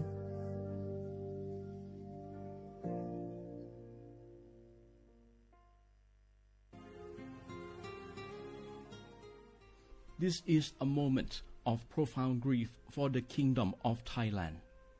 We, the collective voices of Radio Thailand Chiang Mai, join the Thai nation in mourning the passing of our beloved Queen Martha, Her Majesty Queen Sirikit. Her life was a testament to the unwavering service, grace, and deep love for the Thai people. Our humble condolences and thoughts are with His Majesty the King, the royal family, and all the Thai people during this deeply sorrowful time. We will remember her forever.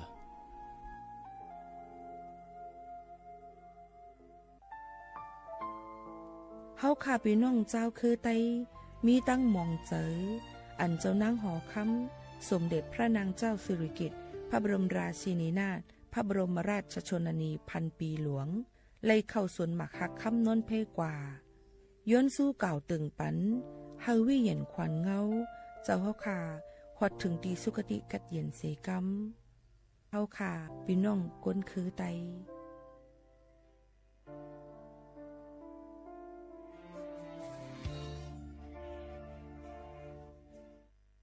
พวกเราข้าราชการไทย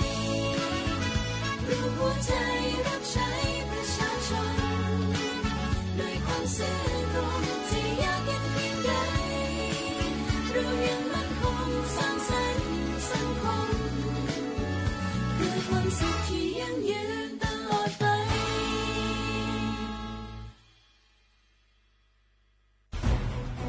ทุกคนเร็วๆทุกคนเก็บของเร็วๆแผ่นดินไหวแล้วแผ่นดินไหวเดี๋ยวพี่เดี๋ยวก่อนจะรีบไปไหนเก็บของไปไหนพี่เนี่ยพี่ดูในข่าวเขาทำคลิปมานะว่าจังหวัดเราเนี่ยแผ่นดินจะไหวพี่ยังไม่มีแฟนเลยเนี่ยกลัวตายมากเลยเนี่ยไม่อยากตายเอ้าพี่ไปฟังข่าวปลอมมาอีกแล้วเหรอทำไมพี่ไม่ไปดูข้อมูลแผ่นดินไหวที่แอป Earthquake หรือว่า Thai Disaster Alert อ่ะเขาบอกข้อมูลหมดเลยว่าสถานการณ์แบบไหนระดับไหนต้องทำตัวยังไงบ้างอีกอย่างถ้ามือถือพี่ไม่มีเน็ตเนี่ยเขาจะมีเซลล์บอร์ดแคสต์ส่งข้อความแจ้งเตือนมาที่โทรศัพท์พี่โดยตรงเลยพร้อมข้อปฏิบัติด้วยเหลือแค่พี่ปฏิบัติตามนั่นแหละก็ใจเย็นๆลงละขอบคุณมากไอ้น้องโอเครู้ทันสาธารณภัยห่างไกลความเสียหายด้วยความปรารถนาดีจากสำนักงานประชาสัมพันธ์ที่ 3 กรมประชาสัมพันธ์สปสช.ชวนคนไทยทุกคนทั่วประเทศใช้แอปเป๋าตังเช็คสิทธิประโยชน์รับบริการป้องกันโรคตามกลุ่มวัยเพื่อลดความเสี่ยงการเจ็บป่วยโดยเลือกเมนูกระเป๋าสุขภาพเลือกสิทธิสุขภาพดีป้องกันโรคสามารถจองคิวพร้อมนัดวันและเวลาเข้ารับบริการได้ฟรีสะดวกรวดเร็วสอบถามเพิ่มเติมสายด่วนสปสช1330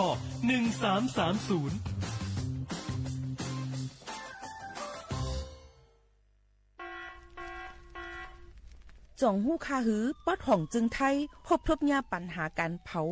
สูงแห้งเตอร์หรือเส10 ล้านไห้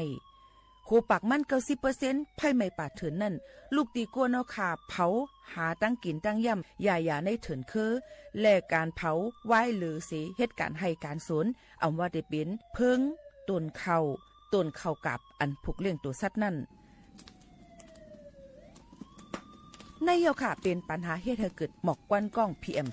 2.5 เป็นเพเฮ็ดให้ตุ้มเตื้อถึงป้ายอยู่ลีเฮาค่ะอาสาเฮาค่ะก็ติปอดตุ้มเตื้อถึงตั้งเป็นปอดตั้งเป็นแก่นสาตั้งเป็นหัวใจและ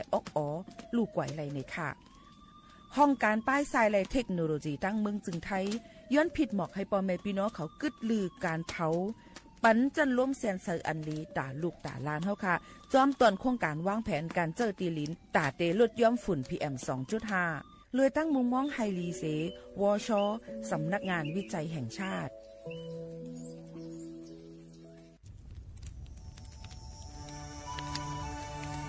จ่องหู้คาหือก้อนโมก้อนไฟอันเผาอยู่ตีกลางป่างนั่นอ่ำเลยหายกว่าตั้งเลยมันเตเป็นฝุ่น PM 2.5 สีขึ้นมาเฮ็ดให้ป้ายอยู่ลีเฮาคาขึ้นในคาออลองลดย่อมปัญหาจังไหนในอ่ำหยาบค่ะเงื่องแวอ่ำเผายุกยักเหมือไม่ต้นเยอต้นเข้ากับในให้ในสวนเฮาเปลี่ยนมากองไว้จ้อมกันเสเฮ็ดเป็นฝุ่นสภาวะอ่ำนั้นแจกแพยุกยักเธอมันปอดถูกเมียนอีกป้าดังโฮมมือกันฟังด้วยไฟไหม้ป่าเถินเฮาขาดฉุกดีเลยผูกต้นไม้น้ำเพิ่มปันปืนตีสีเขียวเฮ็ดเฮาจันล้มเสียนสายตาเฮากูก็เลยตั้งมุงมองไฮลีเสฐานหน้ากอกับสืบปืนเผาตี3กรมประชาสัมพันธ์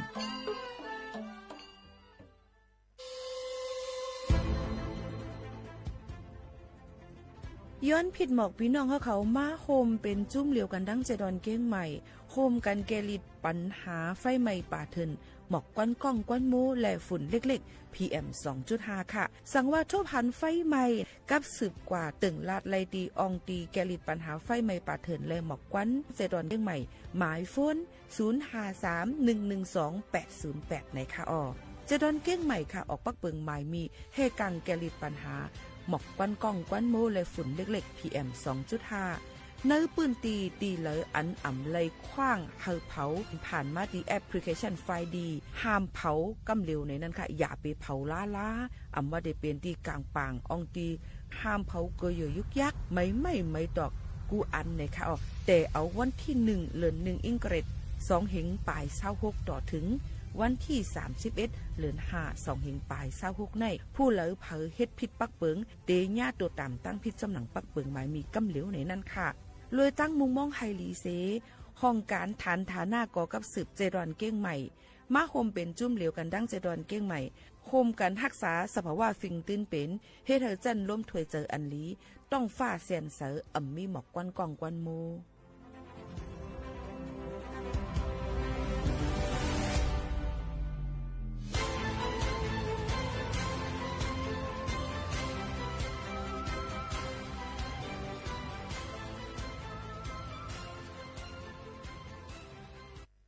พี่น้องเขาสนใจใครปืนเผาผ่านตั้งห้องเปิดเซ็งสวทเก้งใหม่ปั่นตั้งหูห่มปลาดังมีดังซื้อถ่อมแจ้งแล้งหลีกว่าไก่ในปืนตีเจดอนเก้งใหม่กับสืบมาเลยดีสวทเก้งใหม่หมายฟ้น0532760068และ0922468579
สูงค่าเหมือสูงพี่น้องพงนี้ถ่อมเฮาเขากูก็กูก้นค่ะทบกันตีเนอร์ตอนการห้องปล่อยเสียงเก้งใหม่ AM 147 กิโลเฮิรตซ์ค่ะเมื่อในทบกันถึงมาในวันอาทิตย์เสร็จแล้วจะเป็นวันอันอยู่โฮมกันบางก็เดเลยลือกันบางก็อำเลยลือกล้วยกาซึ่งหือก็หลีย้อนสู่ปันพี่น้องเขานั้นให้รู้ล้อมด้วยถึงลองมู่หอเฮิรนพี่น้องเขานั้นฮักหลีค่ะนะหนังหือบ่ได้อ้อมล้อมพร้อมกันนั่นนี่เอามาฝากตวนตู้ถึงพ่อแม่ปีๆน้องๆเขาให้ลิงยินถ่อมจ้อมกันกูวันจึงหนังไหนเย้าค่ะลือใจกันก่อนค่ะอ้อ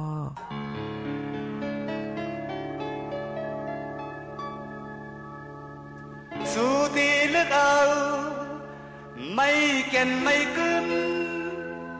ปีนหอเป็นเหินในสู่ใครวางเอาหลายปลายหลัง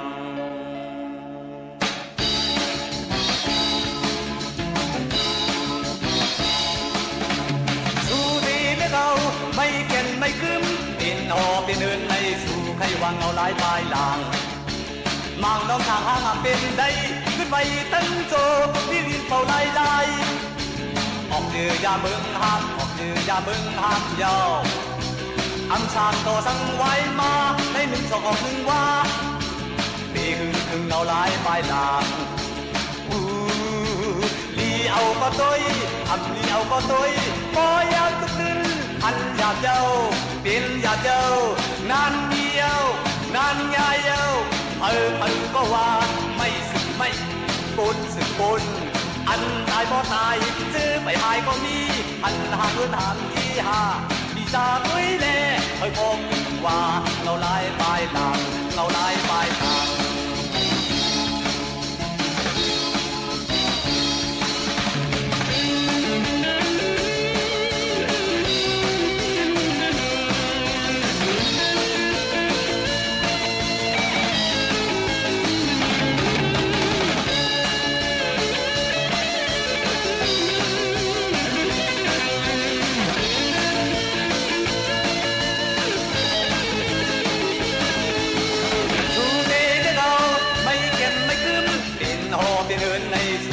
วางเอาหลายปลายหลังมังน้องทางหางเป็นได้ขึ้นไปตั้งโจที่รินเป่าลายออกเยือยาเมืองห้ามออกเยือยาเมืองห้ามยาวอันทางก็สั่งไว้มาให้หนึ่งสองออกหนึ่งว่าปีถึงเอาหลายปลายหลังดีเอาก็ต้อยดีเอาก็ต้อยปอยอยากตุกตึนหันอยากเย้าเป็นอยากเย้านั่นยายเอานั่นดีเอาก็ว่าไม่สึกไม่ปนสึกปนอันตายบ่ตายซื้อไปหายก็มีอันห่างเงินห่างอีหาดีตาตุ้ยแน่บอกว่าเราลายปลายต่างเราลายปลายต่างไม่ชงดังเสียงค่ะก้นเฮาเกิดมาก้นหนึ่งไรก้นหนึ่งจัดป่าในเดี่ยมเหมือนกันค่ะเดแปกเปิงกันตั้งน้ำก้อนหนึ่งเกิดมาเลยอยู่ลีกินลีเดมีลองซื้อลองมนเต็มทนมีตั้งขี่ตั้งเงาสังขะก้อยกาก้อนหนึ่งซ้ำเต็มเป็นนั้นใครกินไรกินใครมนใครซื้อเดไรซื้อค่ะก็เบอร์สังในอยู่ไว้ในเพราะว่าจัดปานอึบอยากขันเจอลองเจอในในวันในสนในเวียงในมึงในลมฟ้าเขาขาดเดลัยหันตั้งนำตั้งหลายค่ะลองก้นเขาเกิดมาจัดปานแปกเปิงกันในเพราะเอาไผ่ศาสนาพุทธาเฮาวะเป็นเลยกามวดวันหลังสิเลยเฮ็ดเป็นมากค่ะก้อนนั้นเกิดเป็นก้นมาจากในเขาคาถูกลีคัดเจอเพิ่มแถมการลีการแมดการกู้สู่นำค่ะอันในมันจังเดเฮ็ดปันเขาคาจัดนามาเดมีพรลีเป็นก้อไลจำตั้งซื้อหลอดตุกตั้งหยับตั้งขี่ค่ะอีเนื้อเขาคาก้นก็เกิดมาจัดปานแปกเปิงกันในถึงที่ไล่เป็นก้นก้อนไล่จุกเนื้อตูขาเจ้าเก่านั้นเมื่อพ้องเฮาขาทมยาในภาวะปานตกกินจึงหึงก็ยาวค่ะมีก็ติดตายขึ้นใหญ่เมื่อสูงก็ยาวค่ะน้ำใจตาเดต่อสู้จัดปานยอมกันในจัดปานตากว่าข้าวดังมือหนานั้นมันเป็นรองคึกคำลึกลำเสปืนอันว่านั้นเฮาขาหรือไล่ยุ่มยำหันถึงหนังไหนค่ะก้นเฮาขาในกำนำตีคำตามตั้งทุกขะขันจะไล่เลือเสอันไล่คำจี้จิมตั้งมนซื้อใครว่าในอันเป็นเงินคำนั้นค่ะความกูบอกมีไว้ว่าเงินในงอนพระดังเกิงไหนค่ะ ก็ยามยิบเงินนำนั้นจางโหเจอกีกุ้มทิ้งไหลเจอเจ้าเก่าเอาเจอว่าเฮ็ดกว่ากาวากาเป็นกินยาสุยาต่อรองเล่นไม่น้อยไม่นางจ่ายเงินมีปักเปิงเตทางใหญ่ตัวเก่าป่นดีหูลุกหูเมลืมเป็ดตัวเจ้าเก่าเป็นไผจึงไหนก็ดีมีค่ะลองไล่หลีพังตีในตัวเฮาเตะค่ะเพราะว่าเป็นกว่าจึงนั้นตีเลยว่าจัดปานคนเฮาขาในตอนหนึ่งซุ้มกว่าเยาค่ะหมายถึงว่าเฮาขาซุ้มตั้งจูตั้งจัดตั้งปานค่ะเนาะมันยังจังลุกจึนตั้งโตเป็นขึ้นไหลเหมือนเก่าอยู่ค่ะถึงดีว่าเฮาตกอยู่ในเพราะว่าจันทานไปเหมือนเบิ้นลองไหลก็เยาค่ะน้ำเจอตั้งวนตั้งหลับตั้งเฮ็ดตั้งยังอ่านเฮาตกแต่นั้นเป็นลักขะเป็นล้วนแกนเฮาตาได้ขึ้นอย่างมือสูงเมื่อหนังความใดเฮาขามีไว้ตาด้วยเจอวนสูงความขอในพอเฮาเอาเจอสอนวนด้วยจอมมันได้มีกาขันแลปันพรหลีเป็นทัดแห้งเจอเฮาเตะค่ะคนเฮาขาในบ่มาทัดสั่งด้วยลองเขาขึ้นเยอะมากมีลู่ซุ่มตกแต้มอ่องเป้เนื้อการซึกการมักมีลองการไล่เสมว่าค่ะที่หนึ่งในตีไลหันลองเขาเจ้ามีแห้งเจอคัดเจอกว่าในนาการเขาตั้งน้ำแทงเบิ่งนึงเขามีลองหยุ่มยำมันเจอตัวเก่าว่าตื้นเฮ็ดเป็นไรไหนละนอนค่ะเพราะลาตัวอย่างมันเหมือนนังนโบเรียนโอนาบัตอันจื้อเสียงใหญ่กึกกวนมาป่วนมาสองบากปีเมืองนั้นมันตื้นมีน้ำเจอมันเจอตัวเก่าว่าตีอันเฮ็ดเหคนดังกุนยุโรปตื่นพานกูเหจังไหนค่ะถึงดีกำลุนมาตัวมันก็สร้างขึ้นมาเลยจอมหนังมันยามลาดไว้มือพองตึกขึ้นห้องเห็นสอนการซึกตอนหนังนั้นก้นเฮาคากูก็มียังอ่านสังใครเป็นสังนั้นถูกลีห้วยเนื้อตัวเจ้าเก่าลีมือพองคัดเจอไปให้ถึงนั้นทมยาตั้งอย่าเผิดขันกินตอนไรก็อย่าเจออ่อนอย่าหย่อนย้อมอย่าไปปล่อยพระปันซุมดาลาค่ะว่ามีน้ำเจอเขียงแห้งจังไหนจังเดถึงดียังอ่านอันเคยสร้างใครเป็นลมหนึ่งลูกสองน้ำเจอเฮาค่ะดีเลยมือนั้นก่อนจังเดอ่องป้อยถึงดีเมื่อพ้องคัดเจอเหตุการณ์อยู่นั่นอย่าไปหันเบิ้นก็อันกัดแขนหรือเฮามาเป็นตั้งสุกยุงเจอเฮาก็เปิดสั่งในเจอก้นเฮาขาในมันหลากหลายไว้หมอเจอตกง่ายหมออ่อนง่ายทางใหญ่เบิ้นนำบนตีกำลืนหมอทางเล็กหนึ่งตัวเจ้าเก่าขึ้นนางฮือเตียมเป็นนั้นเฮาแต่ไรมีน้ำเจอมันนิ่มสมาธิแต่ไรมีปักปึงตัวเก่าศีละงานปัญญาเฮ็ดกว่าซ้อมตั้งเคยเป็นบ่มีสามเปิงในยุ่มยำว่าการเคยเป็นหนังยังอ่านเฮาคามีนั้นเดถึงตีไลกำเหลียวค่ะเมื่อเฮาคาอยู่ในห้องเฮียนจันเงานั้นเดไลสอนกันลองเต่าเล่ปางใต้เลียนเคกันพอเอาตั้งไว้ว่าเฮาคาลำโดยก็เดหูกำเหลียวปางใต้เป็นตัวเลียนไว้เดเป็นตัวอยู่ภายเป๊ะก้วยกะผือเลียนเคกันตั้งเต่าซ้ำเป็นกว่าตัวก้านตัวซุ้มเฮาคาเดไลเฮียนหัวปางใต้ในมีน้ำกัดตั้งแขนอยู่ก้วยกะซ้ำมีวิริยะตั้งคัดเจอเต็มทนจอมเจอเจ้าเก่าป้นดีทางเล็กเนื้อเต่าถึงดีไรเป็นตัวย้อมการกว่าเต่าซ้ำเป็นตัวเทืองก็มีตั้งคัดเจอลือเสาไปกว่ามันกำลิ้นเป็นตัวเป้กว่าลองเต่าเล่ปางใต้เลียนเคกันในเอามาเป็นตั้งหูตอนสอนตาเขาว่าพอมีตั้งคัดเจอวิริยะเหตุการณ์ลือเสาหมอทางใหญ่ทางเล็กตัวเก่ากำลิ้นหูตื้นถึงดียังหมายห้างไม่ชงดังสิงค่ะ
มาหมอกลัดปั่นปื้นหูตั้งหันเยอะก็ธรรมดาฝากตอนจนถึงพ่อแม่พี่น้องเขาไปสืบยินถ่อมด้วยใหญ่นำเสกัมค่ะ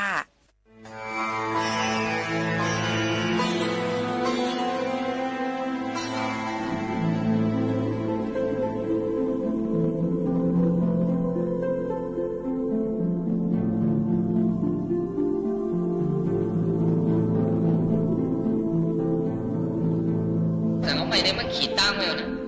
เสื้อถ่อมความเก่าอย่าเบี้ยป่นสายในมาป่นหวานป่นเบิ้งสิบบูฮัดโก้หนึ่งก็กระตือรือร้นไงวะเขาก็ฮัดป่นไอ้ก็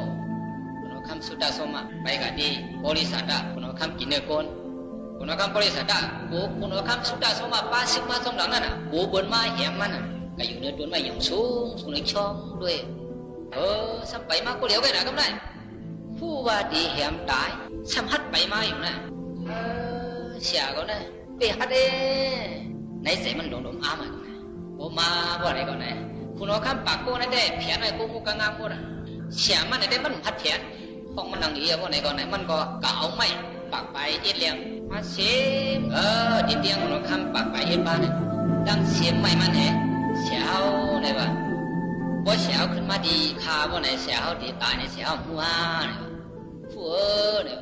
ผู้ใดอย่างไรขึ้นมาขึ้นล่ะเนี่ยก็เลยปันกติมาไว้รู้ก็ดีกับย้อนถ่อมตราก็ดีขึ้นมาขึ้นไหนก็ว่าดีมากหูล่ะใจนั่นเด้เนี่ยในใจบริษัทได้ลงบำอ้ำมันกัดถ่อมตราเหมือนกันนะฮิตฮีก็ได้เป็นตราอันอีปูตายเมื่อก็ทางนั้น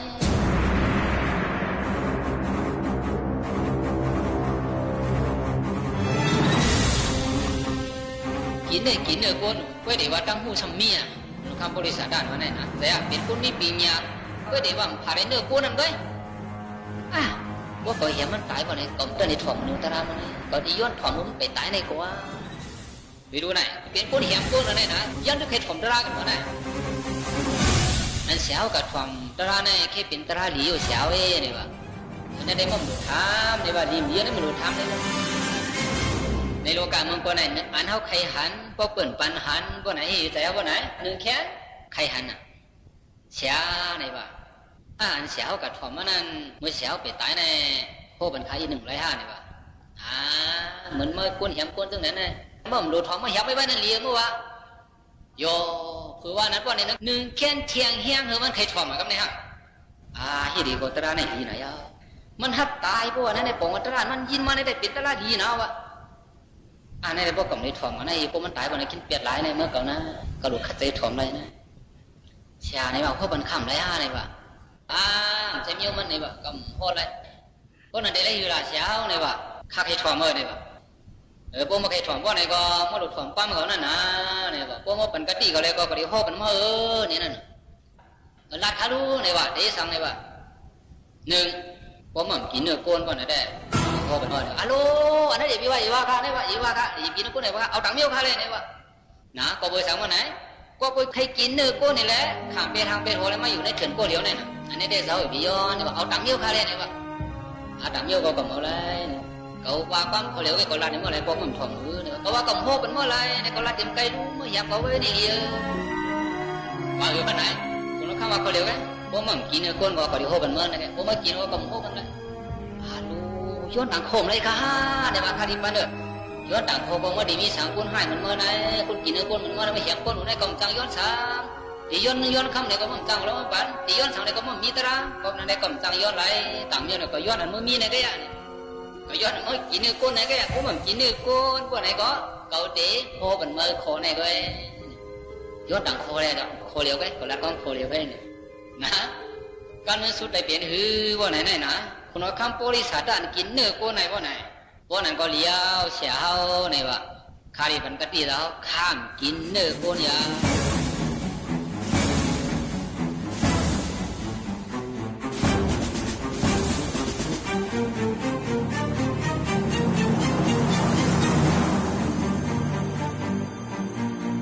ย้อนถ่อมราจะเขาอย่าถึงกว่าดิสันไหนกว่าดิถึงตันนั่นไหนเขาจะไหนว่าไหนจังว่าใจศรัทธาโกนเขาหนึ่งโกน่ะตาดีเข้าใจป่องใจแหละถ่อมไรมาไหนป่าก็เห็นก็สั่งมีไรว่าไหนมีไรการถ่อมตราเนี่ยมันยังไงมันมีเกณฑ์ได้หรอไหนคนข้ามบริษัทได้กินเนื้อโกนไหนว่าไหน เปลี่ยนได้เป็นคนให้ได้เลยกันเดียวว่าพวกไรกินเนื้อโกนว่าไรก็เป็นมีอยู่ไรอะไรเหี้ยมคนกินเนื้อโกนนั่นน่ะกำลุนสุดในไทยถ่อมตราในขามเปียดสังว่าไหนขามเปียดดังกินอันหมักเลยเกินขามเปียดเนื้อโกนกว่ากำนายคนว่าคำสุดาสมาเมื่อฮัดทับขามเตห้าเนี่ยความเขาเนี่ยว่าเขาพ่อเป็นว่าอย่างว่าเขาถ่อมอย่างไรเมื่อขึ้นยำกาลูเนี่ยว่าในเกกางเฮาที่มีคนเดียบตราบันเฮาเนี่ย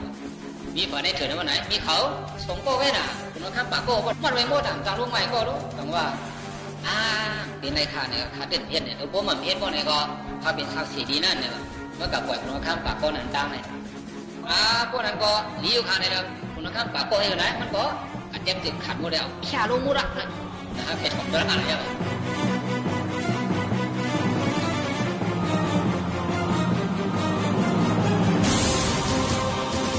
เอาดีเดียมาทำกันโนคำสุดาสมาสังพ่อมาเลยนะพุทธาพ่อกะปดาปัสสะวิเศษนาอาบดาสุเมอโทกดังกรณียังเปสาอนันุตาวิยังตัสมาหังนาพายามินิสุสาดุขะสายโนนับปันหนึ่งอันถูกกินก็เกากินยาวนับปันสองอันถูกเล่งก็เกาเล่งยาวนับปันสามอันถูกชิมก็เกาชิมยาวนับสี่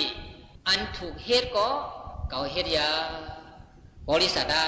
ก็เบิกเกามีตราเตรียมทุนสี่คอนี่แหละทุนผีตายอันว่าไหนเกาตื่นไม่ใจป้อมีสี่คอนี่แหละยังตึกอีลมลมกูตายถูกกินก็กินถูกเล่งก็เล่งถูกชิมก็ชิมถูกเฮ็ดก็เฮ็ดสี่คอนี่แหละอะไรเฮ็ดไว้เตรียมทุนก็ในเสียงเนี่ยไม่ใจกูตายกับเพียงนั้นตั้งน้ำปันนึงเป็นสังไงก็ถูกกินก็กินมันใกล้กินอะไร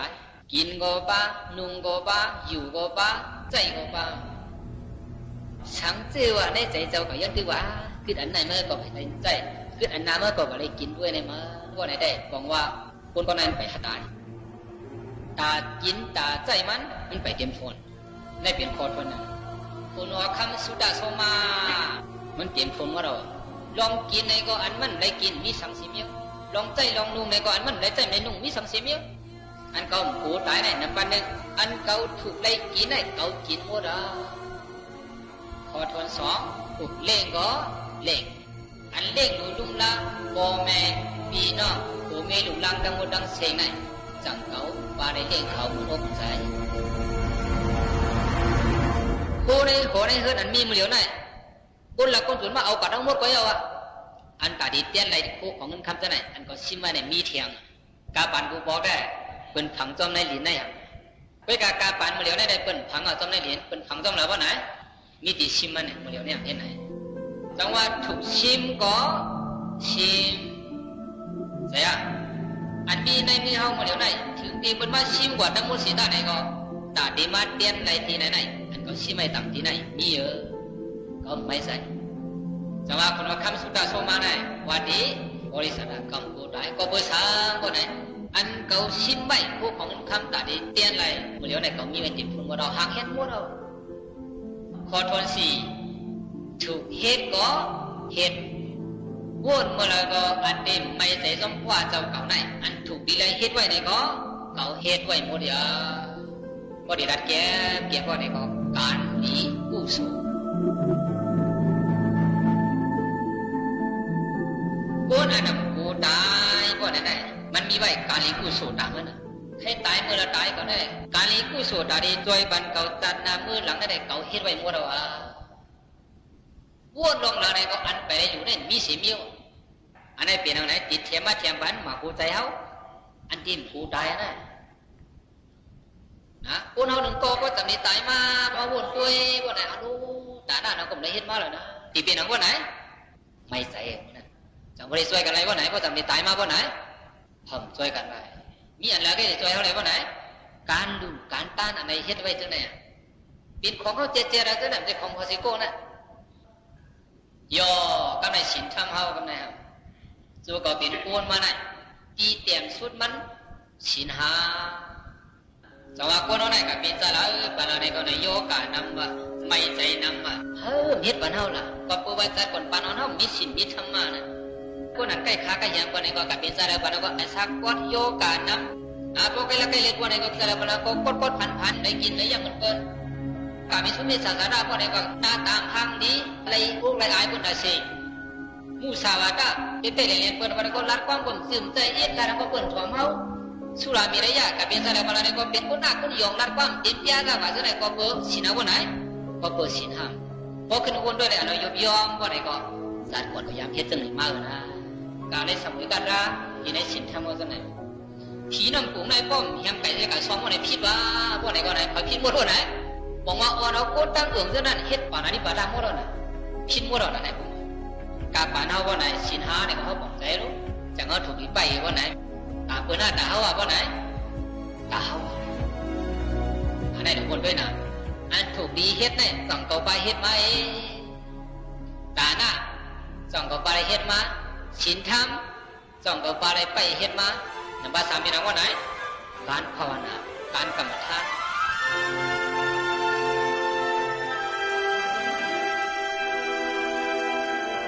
แต่คนเฮานี่ก็ได้ตาดีของคนๆลองเกิดลองเฒ่าลองเปลี่ยนลองตายบ่ไหนอย่างไรมีตรากรรมฐานวิปัสสนาช่วยเป็นไว้ในปีนั้น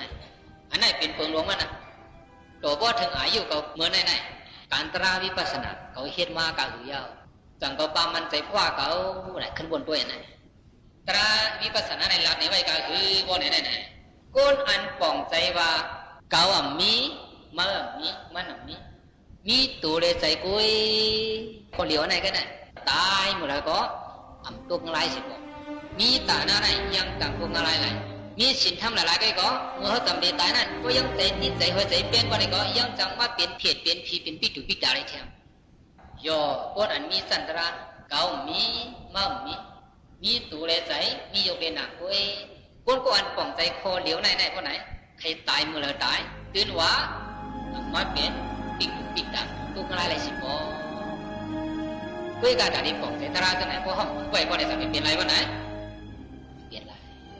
คนเราคำสุดท้ายสมาวันนี้บริษัทก้มกูตายเนี่ยก็บริษัทก้มกูตายอันเขาถูกได้เฮ็ดไว้ในปากเขาไหนเขาเฮ็ดหมดยาให้ตายเมื่อตายละเขาตื่นอันพวกเมืองไล่ไปสิถุยบอกเขาอันถึงที่ดีที่เมียตาเสียก็เป็นอะไรก้มกูตายเมื่อใครรู้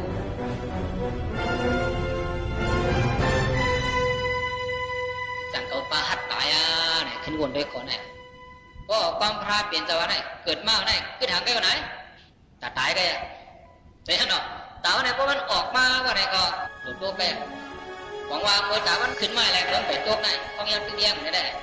ใครสั่งก็เฮ็ดมันเตรียมทนโถเดี๋ยวมันเจียวเยาว์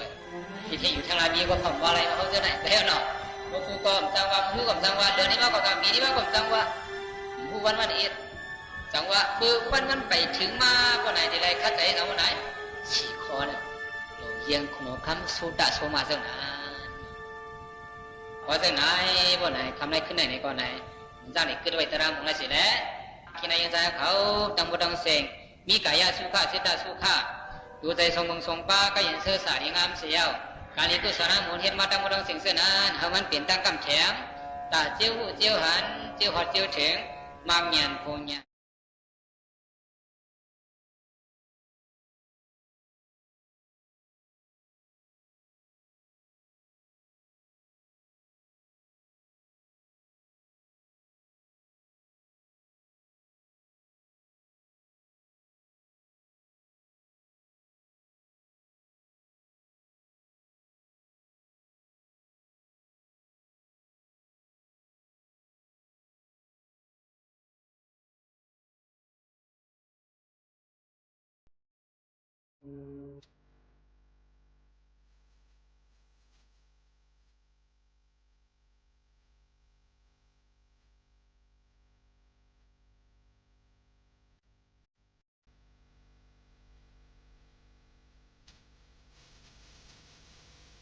มีน้องห้าวขาวตึกถอมห้องปล่อยเสียงสวทเก้งใหม่ AM1476 กิโลเฮิรตซ์ค่ะอย่าลืมปั่นแห้งค่ะนะ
ถอมด้วยอปุ่มกันอีกนึงเลยค่ะก็ข้างสองเลยค่ะเมื่อก่อนนั่นตีเมืองอันหนึ่งในมีไว้ลูกยิงเจ้าหอคำเจ้าหนึ่งมันนั่งในหังหลีว่าหังหลีเต้เยาค่ะวันหนึ่งพ่องมือมันนั่งตึกนางอ่อมแหละตีเนื้อจานหอเสอยากมุงด้วยตั้งหังหลีหิมห้อมอยู่นั่นนกหลงตัวหนึ่งมินมาเสแหละมากิบเอาเจ้ายิงอ่อนมินขึ้นกลางหากว่าเยาค่ะเพราะว่าเลยยินข่าวเจ้าหนังนั้นเย้าในก้นเนื้อหางในหอตั้งเสียงอ่อนกันตกเจอแล้วตื่นกว่าเสแลเจ้าหอค่ำลงจังว่าป้อเผอผดเอาไรลูกยิ่งเก่าในจึงเก่าตีเอาก้นก็นั่นเฮ็ดก็ข้างสองมันไหนข่าวเงาอันในก็ต่อกว่าจอดโตมดจอดวันจอดเมืองมดนั่นขนาดเนาะพ้องนั่นเจ้าขุนใจอ่อนใจพ้องนั่นเจ้าขุนใจหนุ่มอ่อนสีเจ้าก็กว่าเฮ็ดเอาตั้งหมอเย้าโดหลีงามเสมือปอกมือขึ้นเมืองเผอเมืองมันนั่นไล่ลัดมาเมืองในแหละจังไล่ยินข่าวหลักไล่หลวงไว้เด้ๆค่ะกำไนคุณใจอันหมอนับไปต่างกะลานั่นจังนับต้วยเสลัดว่าลูกยิงเจ้าหอคำในไปตายก้อยพอถึงมากลางวันซื้อก็โหจึงตำตีไก่ยานตีในหมอกสองลักนั่นนกลงตัวนั่นเตเอาเจ้ายิงข้ามนองลงเสเตมินกว่าภายตกในอยู่ค่ะคุณใจสีใจก็จังอ่อนกันกว่าเป้าไว้ตีหิมน้องตีนกเตมินข้ามนั่นอยู่ค่ะเพราะว่าถึงมาข้าวกลางวันมีซื้อก็โหก็นกลงตัวนั่นกิบเอาเจ้ายิ่งอ่อนสีมินข้ามน้องมาเตียวค่ะกำนันค่ะนะคุณใจก็อันยื้อกลางเมียนหนานั่นจังเอากลางยื้อใส่นกลงแลตั้งนกตั้งเจ้ายิ่งอ่อนวงตกกว่าในกลางน้องนั่นค่ะกำในคุณใจแทงก้อนหนึ่งอันมอลุยนำกัดแขนนั่นจังลุยเข้ากว่าในนำเสแหละกว่าเอาเจ้ายิ่งอ่อนออกมาหยับเย็นไว้อยู่เย้าค่ะพ่องมือเพียวมาเหนือฝั่งน้ำนั่นเจ้ายิ่งอ่อนเมามิงลืมคิงป้อจำเตตายอยู่นั่นกำนั่นคุณใจแทงก้อนหนึ่งเอาตั้งกัดแขนภายมอยานั่นสีจังยศยาปันมันนั่งเสแลหู้โตอยู่ลีมากขึ้นเย้าเพราะว่าคุณใจสีใจเอาเจ้ายิ่งอ่อนกว่าส่งในเว้งลงในคาวานก้นเมืองตั้งเสียงอ่อนกันจมเซอสีห้องเป่าพันเฮียงตบมือหับตอนเขาเย้าในป้อหอดเพียวตีหอคำก็เจ้าหอคำหลงมาหับตวนเขาสีใจสีเล่งรู้ไว้ลีอยู่เย้าค่ะเผื่อกำนันมาดัดได้เลิกเอาก็ข้างสองปันเจ้ายิ่งอ่อนนั่นเปลี่ยนลองหยับคันเจอไว้เต้ๆค่ะนะคุณใจเปียตังนั่นจังว่าสังว่าเกาอ่ำนับสอนจึงสู่เจอในก้อนหนึ่งก็ต่อเตอ่ำหูข้าวย้ำเลยเตไหลกว่าไปตีไหลก็สู่เตอ่ำหูเสเตอ่ำจางปึดนกหลง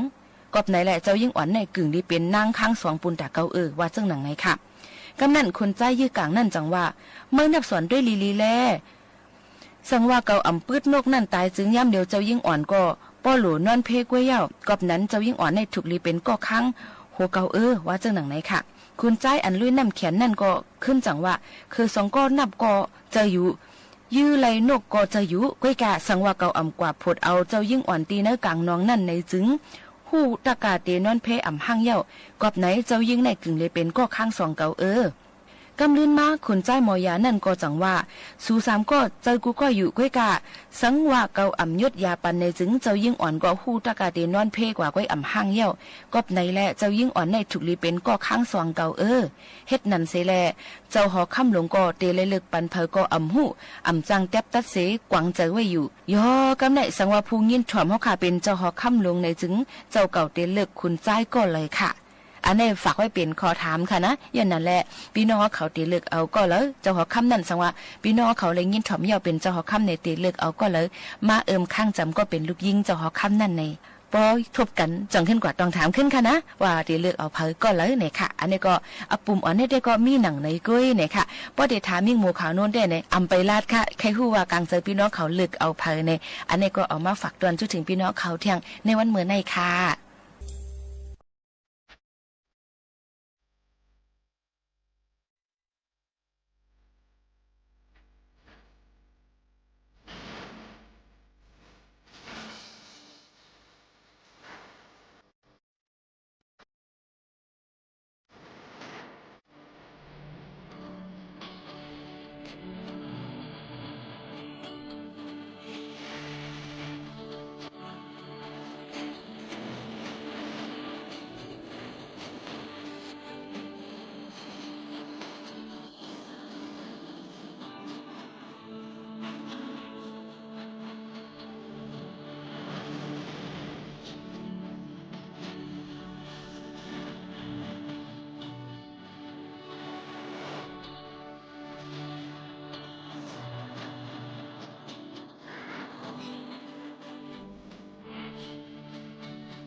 ก็จัดขบวน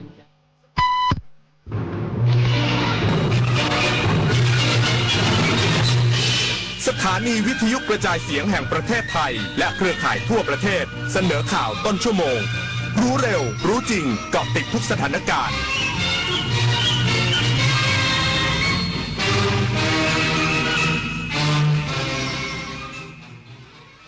รับฟังข่าวต้นชั่วโมง 23 นาฬิกากับพิโยรุ่งสมัยกรมอนามัยเปิดข้อมูลเนื่องในวันสตรีสากลพบสุขภาพสตรีไทยเสี่ยงป่วยโรคไม่ติดต่อเรื้อรังและภาวะซึมเศร้ามากขึ้นอีกสักครู่กลับมาติดตามรายละเอียดครับถนนดนตรีไลฟ์เดือนมีนาคมใช่เลยขอให้เหมือนเดิมกับรักปอนปอนสามพี่น้องบนเวทีเดียวกันไทยธนาวุฒิกบไมโครอินบูโดกันวันศุกร์ที่ 27 มีนาคม 2569 เวลา 18 นาฬิกาณห้องออดิทอเรียมถนนวิภาวดีรังสิตกรุงเทพมหานคร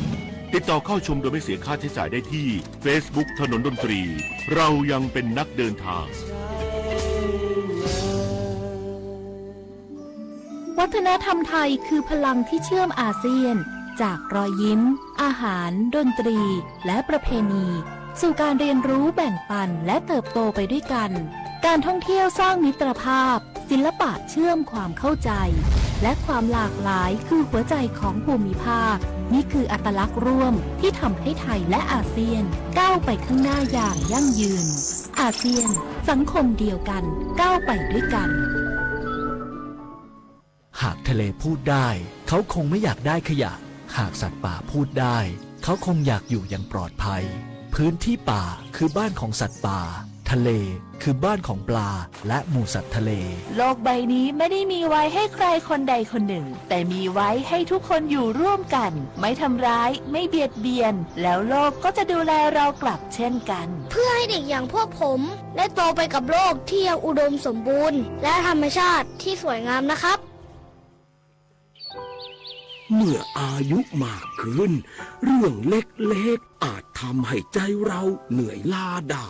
บางวันก็เครียดนอนไม่หลับใจไม่ค่อยสงบเพียงหยุดหายใจเข้ารู้ตัวหายใจออกอย่างผ่อนคลายฝึกสติวันละนิดช่วยให้ใจสงบลดความเครียดพอฝึกสติแล้วใจเบาขึ้นชีวิตก็มีความสุขมากขึ้น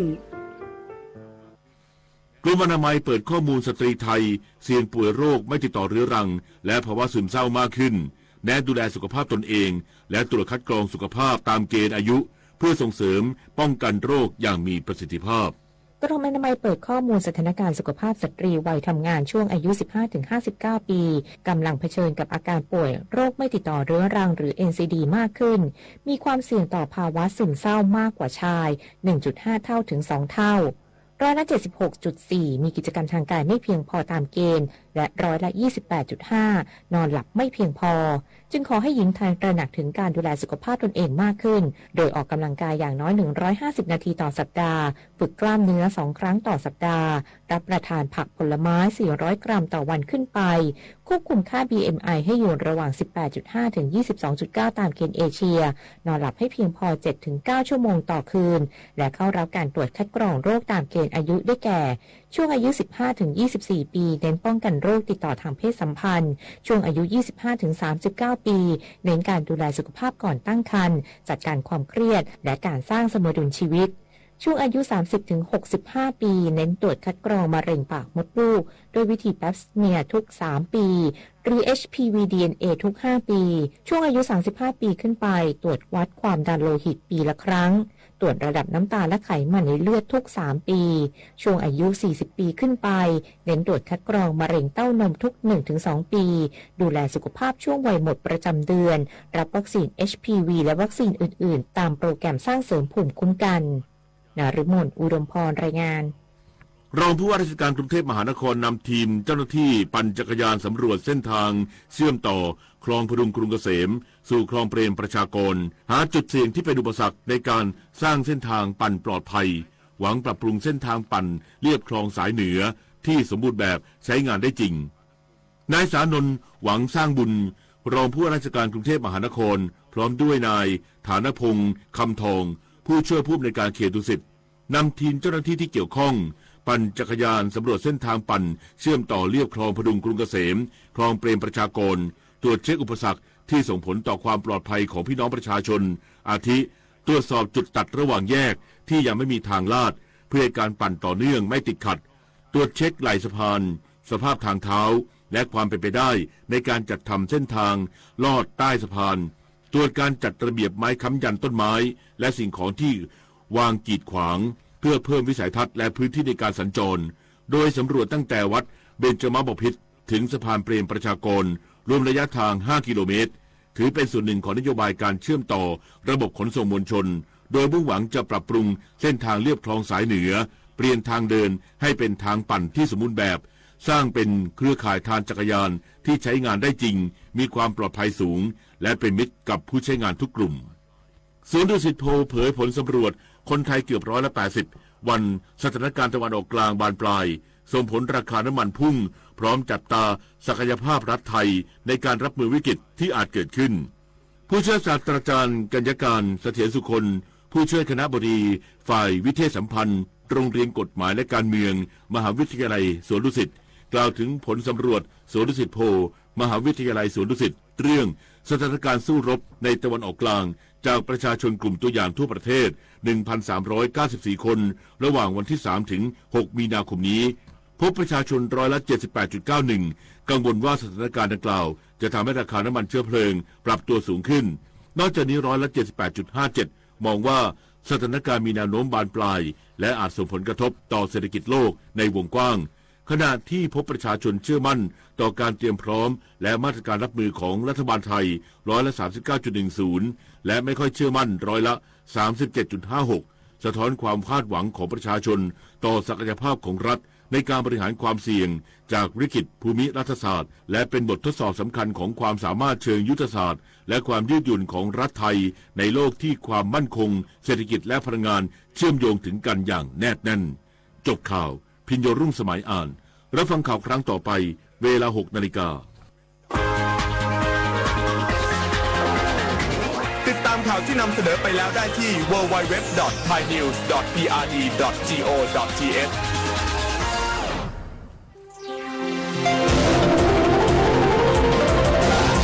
วิทยุแห่งประเทศไทยให้ความรู้กู้ความสุข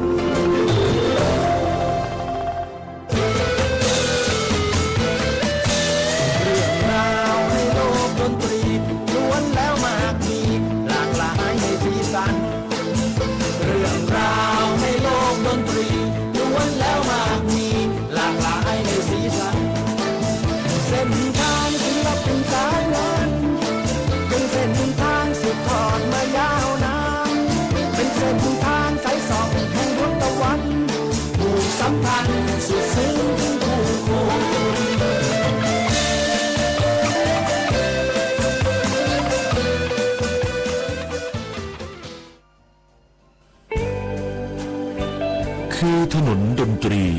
ที่สรรสร้างเรายังคงเดินทางอย่างที่ฝันอาจรื่นรมหรือขมขื่นในคืนวันก็ปล่อยมันอย่างที่เห็นและเป็นไปคือเสียงเพลงแห่งชีวิตอิสระคือพันธะในนิยามความฝันใฝ่คือดนตรีบรรเลงเพลงจากใจคือสายใหญ่บทเพลงรักนักเดินทางบทกวีโดยนกน้อยชูเกียรติช้าไทยสงฆ์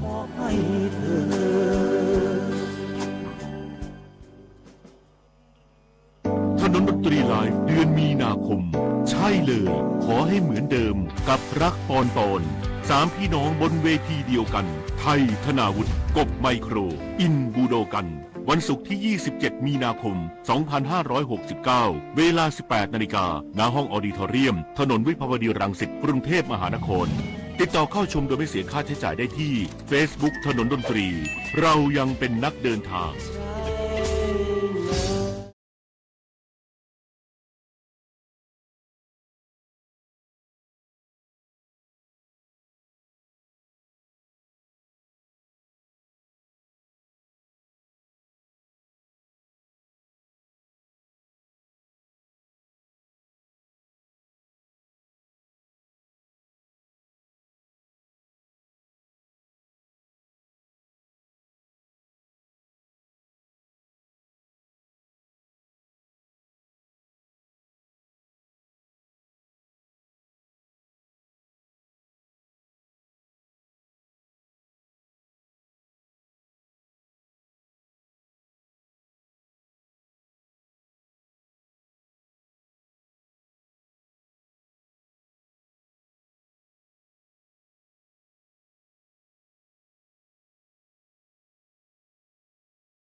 อีกหนึ่งศิลปินที่ไม่ได้ทำงานมาต่อหน้าสาธารณชนนานแล้วก็มีผลงานที่ได้สร้างเอาไว้เกี่ยวกับเรื่องราวของผู้หญิงเกี่ยวกับเรื่องราวของการให้เกียรติกับเพศสตรีไว้ในเพลงด้วยกันแล้วก็รวมถึงตัวศิลปินเองด้วยนะครับพี่บ๊อบฤทธิพรอินทร์สว่างก็ไปใช้ชีวิตอยู่กับครอบครัวให้มากที่สุดแล้วก็อยู่ในการใช้ชีวิตที่เรียบง่ายสมถะแล้วก็ห่างไกลผู้คนไม่วุ่นวายก็เป็นหนึ่งศิลปินที่ถ้าเกิดว่าถนนดนตรีไลฟ์ยังมีเวลาทำอยู่ผมก็อยากจะเชิญมามีหลายศิลปินเลยนะครับที่ตั้งใจแล้วก็อยากจะเชิญมาแล้วก็อยากจะให้มานะครับมาปรากฏบนเวทีของถนนดนตรีแล้วก็มาพบกับผู้ชมผู้ฟังบ้างแต่ก็ต้องแล้วแต่ทางศิลปินนะครับแล้วก็แล้วแต่เรื่องของความพยายามด้วยเพราะว่าต้องใช้ความพยายามเยอะนะครับบอกทีว่าคือการเชิญศิลปินมาที่ถนนดนตรีไลฟ์นั้นไม่ใช่เพียงแค่ยกหูโทรศัพท์ไปติดต่อหรือเพียงแค่บอกว่ามีงานวันนั้นวันนี้แล้วก็จะมาได้เลยนะครับ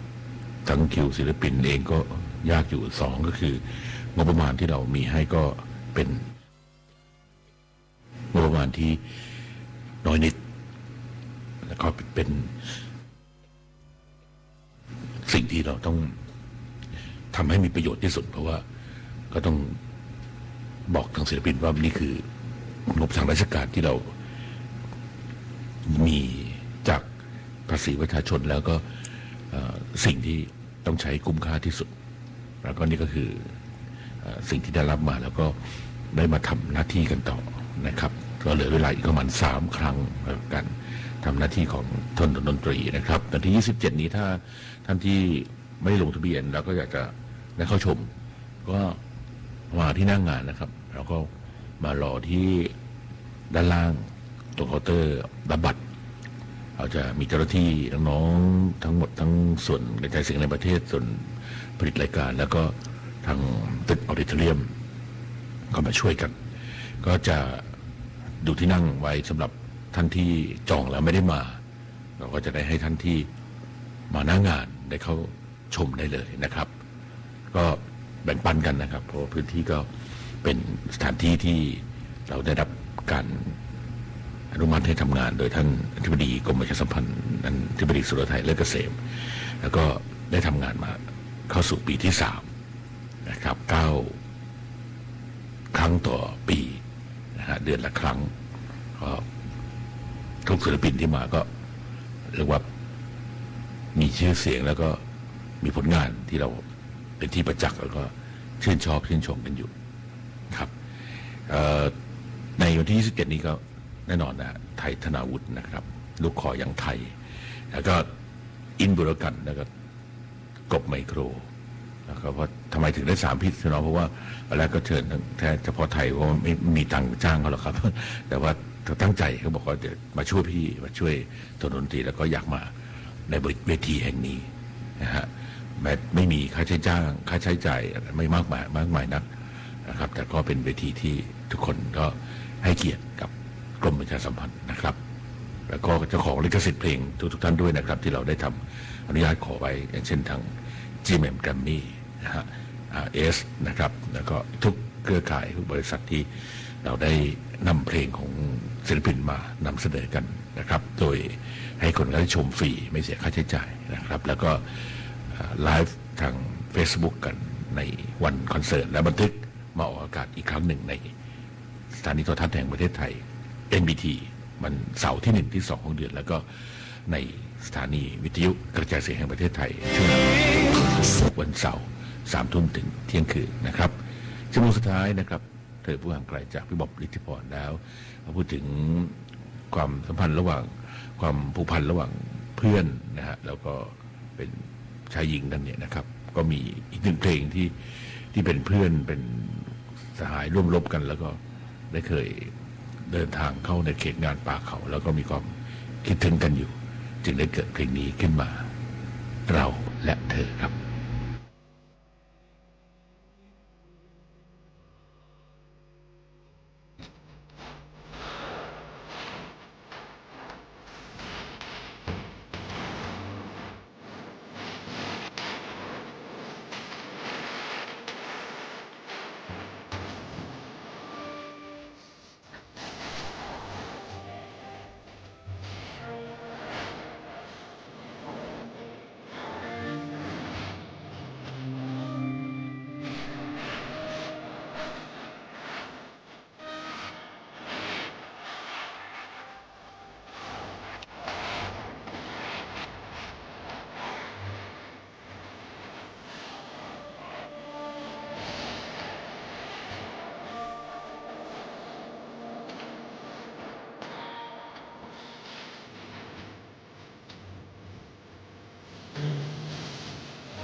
พินโยรุ่งสมัย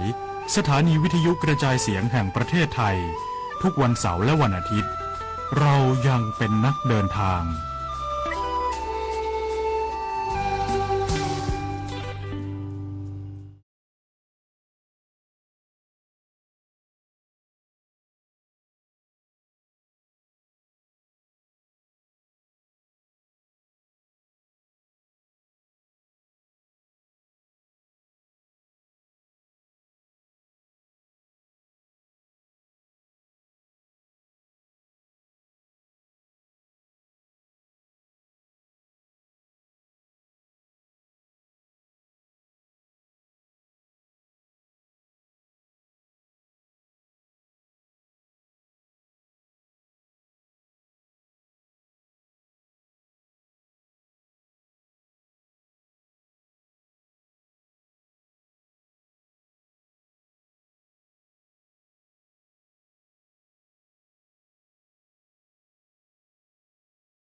5:23 นาที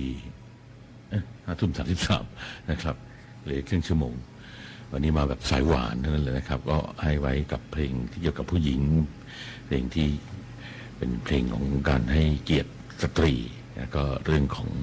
การเดินเคียงข้างกันไปกับผู้ชายจะเดินเท้าหลังเท้าหน้าอะไรก็ถือว่าก็เป็นการเดินทางไปด้วยกันนะครับไม่ว่าจะยังไงก็ต้องมีทั้งผู้หญิงและผู้ชายที่ต้องอยู่เคียงข้างกันอยู่เสมอนะครับในช่วงที่ผ่านมาในวันรถฟลายโฟก็ได้เจอเอกสันติภาพแล้วก็วงสันติภาพก็ทุกคนอยากจะมาทนดนตรีให้คิวไปแล้วจริงๆให้คิวเดือนมีนาเนี่ยตอนช่วงต้นเดือนที่ผ่านมาแต่ว่าก็เราติดกันกับการแสดงเมื่อช่วงปลายกุมภาก็เลยขอเลื่อนไปแต่ว่าตอนนี้คิวก็ไม่ได้แล้วนะครับซึ่งก็เราเหลือเวลาในการทำงานอีกประมาณ3 ครั้งด้วยกันก็จะเป็นเดือนนี้แล้วก็จะเว้นไปถึงเดือนมิถุนายนนะครับแล้วก็ไปอีกครั้งหนึ่งก็กันยาโทษสิงหาเลยนะครับยังมีอีกสายศิลปินนะครับและแม้กระทั่งศิลปินวงนี้ก็มีความตั้งใจที่จะมามอบความสุขให้อีกครั้งหนึ่งนะครับก็คงจะต้องปัจจัดในรูปแบบกันอื่นๆไปนะครับว่าจะเป็นรูปแบบยังไงก็จะคงไว้ว่ากันอีกทีหนึ่งนะครับพี่แอดพี่ปุ๊กให้คิวมาแล้วนะครับสำหรับคาราบาวแต่ก็ได้ข้อจำกัดในเรื่องของทั้งเวลาที่เรามีอยู่แค่นี้แล้วก็งบประมาณด้วยนะครับต้องขอบคุณพี่ทั้งสองอย่างมากๆเลยนะครับกับคาราบาวดอกไผ่บานครับ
นนดนตรีไลฟ์เดือนมีนาคมใช่เลยขอให้เหมือนเดิมกับรักปอนสามพี่น้องบนเวทีเดียวกันไทยธนาวุฒิกบไมโครอินบูโดกันวันศุกร์ที่ 27 มีนาคม 2569 เวลา 18 นาฬิกาณห้องออดิทอเรียมถนนวิภาวดีรังสิตกรุงเทพมหานครติดต่อเข้าชมโดยไม่เสียค่าใช้จ่ายได้ที่ Facebook ถนนดนตรีเรายังเป็นนักเดินทางสามพี่น้องบนเวทีเดียวกันในงานของถนนดนตรีไลฟ์ปีที่3แล้วก็เป็นครั้งที่3ของปีนี้จากครั้งที่3เราจะไปเดือนมิถุนายนก็2คนพี่น้องเหมือนกันนะฮะก็เป็นต้องน้ากับหลานแหละถึงก็นับถือกันเป็นเรียกพี่หงาเลยสำหรับปู่แล้วก็เป็นพี่น้องอีกเหมือนกันที่จะต้องมาเคียงคู่กันผมทราบว่าคงจะน่าจะเต็มกันเนี่ยที่เคยนะครับล้นหลามมาตอนช่วงทั้งคาราบาวแล้วก็อีกหลายวงนะครับพื้นที่ก็มีจำกัดแต่ว่าก็แบ่งปันกันแล้วก็มีน้ำจิตน้ำใจกันนะครับซึ่งในเดือนมิถุนายนนะครับจะเป็นวันพุธไหนเดี๋ยวผมจะแจ้งให้ทราบกันต่อไปขอบคุณคุณอ้อยเจบอกอยากให้มีเสนอให้ตั้ง QR code ที่จุดลงทะเบียนได้เพิ่มเพื่อนในไลน์กันเยอะๆครับเดี๋ยวจะให้แอดมินช่างน้อยเขาช่วยดูหน่อยก็แล้วกันนะครับว่าถ้าเรา QR code ที่นั่นเราก็ให้สมัครกันเพื่อที่จะได้มีข้อมูลข่าวสารที่ส่งให้ถึงกันและกันแล้วจะได้สื่อสารกันต่อไปถ้าเวลาไม่มีถนนดนตรีไลฟ์ตรงในทุกเดือนแล้วนะครับนอกเหนือจากทางวิทยุเราก็มีในไลน์มีในโซเชียลอื่นๆนะฮะผมก็ตั้งใจว่าจะทำด้านของโซเชียลอื่นด้วยนะครับว่าจะนำเสนอในรูปแบบของรายการกันอย่างไรบ้างหรือทางสื่ออย่างไรบ้างกันต่อไปบางทีอาจจะเปิดเพลงไม่ได้เพราะมีลิขสิทธิ์ก็อาจจะต้องเป็นลักษณะของการสัมภาษณ์พูดคุยแล้วก็มีเนื้อหาของเพลงอาจจะไม่มากนักอย่างนี้เป็นต้นนะฮะทางโซเชียลทางมือถือนี่แหละครับตอนนี้เขาติดต่อมาเยอะแล้วเดือนให้ไปพากย์หนังแนวตั้งเป็นซีรีส์ไม่ได้ตกลงเข้ามานานคือเกือบทุกครั้งนะครับเพราะว่าไม่ถนัดเพราะว่าเขาบอกว่าต้องมาพากย์ที่บ้านนำอุปกรณ์แล้วก็ให้เราได้ส่งเสียงไปให้ทีนี้ก็ดีเหมือนกันเขาก็ไม่ต้องไปพากย์ในห้องอัดในสตูที่แบบต้องไปกันหลายๆคนเหมือนสมัยก่อนที่ว่าทีมพากย์หนังก็ต้องนั่งกันพร้อมๆกันเหมือนทีมพากย์พันธมิตรหรืออินซีนะครับ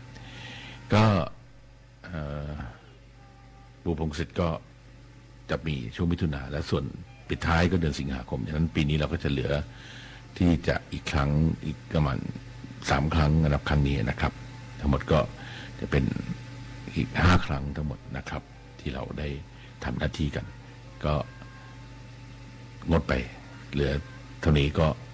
ทำหน้าที่ให้ดีที่สุดกันก็คุณผู้ฟังด้วยนะครับงั้นก็มาร่วมกิจกรรมกันด้วยที่ห้องออดิทอเรียมที่ตรงสถานีวิทยุกระจายเสียงแห่งประเทศไทยตรงถนนวิภาวดีรังสิตนะครับถ้าครั้งนี้อาจจะเต็มก็จริงแต่ก็ยังมีพื้นที่ด้านล่างซึ่งก็จะมีจอนะฮะจอ LED ขนาดใหญ่ให้คุณได้ชมด้วยส่วนท่านที่ไม่ลงทะเบียนแต่ว่าจะมาชมเนี่ยก็มาได้เลยนะครับแล้วเดี๋ยวมารอข้างหน้าซึ่งทุกครั้งจะมีผู้ที่ยกเลิกไปแบบปัจจุบันทันด่วนอยู่เสมอเราก็จะได้มีที่นั่งให้กับพี่น้องของเราที่อยากจะเข้าชมแล้วก็มาดูที่นั่งงานกันนะครับเป็นกิจกรรมของดนตรีที่จัดขึ้นปีที่3ของถนนดนตรีไลฟ์ทางห้องออดิทอเรียมเพื่อจะบันทึกไปออกอากาศทางช่อง11และสถานีวิทยุแห่งประเทศไทยแล้วก็ไลฟ์ในวันนั้นทาง Facebook ของ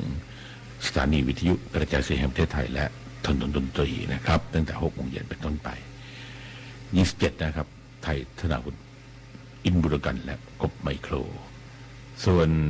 มิถุนายนก็นงาคารวานแล้วก็ปูพงศิษฐ์จำพีนะครับส่วนสิงหาคมปิดท้ายกันด้วย อาจารย์ไข่หม่านหลิวหัวหน้าและจะมีแขกรับเชิญพิเศษด้วยนะครับที่วันนี้เวลาของถนนดนตรีเดินทางกันมาถึงช่วงท้ายกันแล้วนะครับกับผมพิญโยรุ่งสมัยและคุณสุภเลิศธรรมฤดีควบคุมเสียงนะครับทีมงานของเราคุณเมฆขันแก้วนรงศักดิ์นิยมทองเรืองกิจและการจันทร์วสันต์วงสว่างมณฑาเทียมแสนเตือนใจชำนาญในเมืองสมเกียรติท่านมณีอุรกอบกลิ่นแอดมินช้างน้อยหัสดินเทพหัสดินณอยุธยานะครับผมจะล่ำลากันด้วยเวลาเพียงเท่านี้นะครับกับช่วงเวลาของถนนดนตรีแล้วสัปดาห์หน้าเราพบกันใหม่นะครับราตรีสวัสดิ์เรายังเป็นนักเดินทางครับ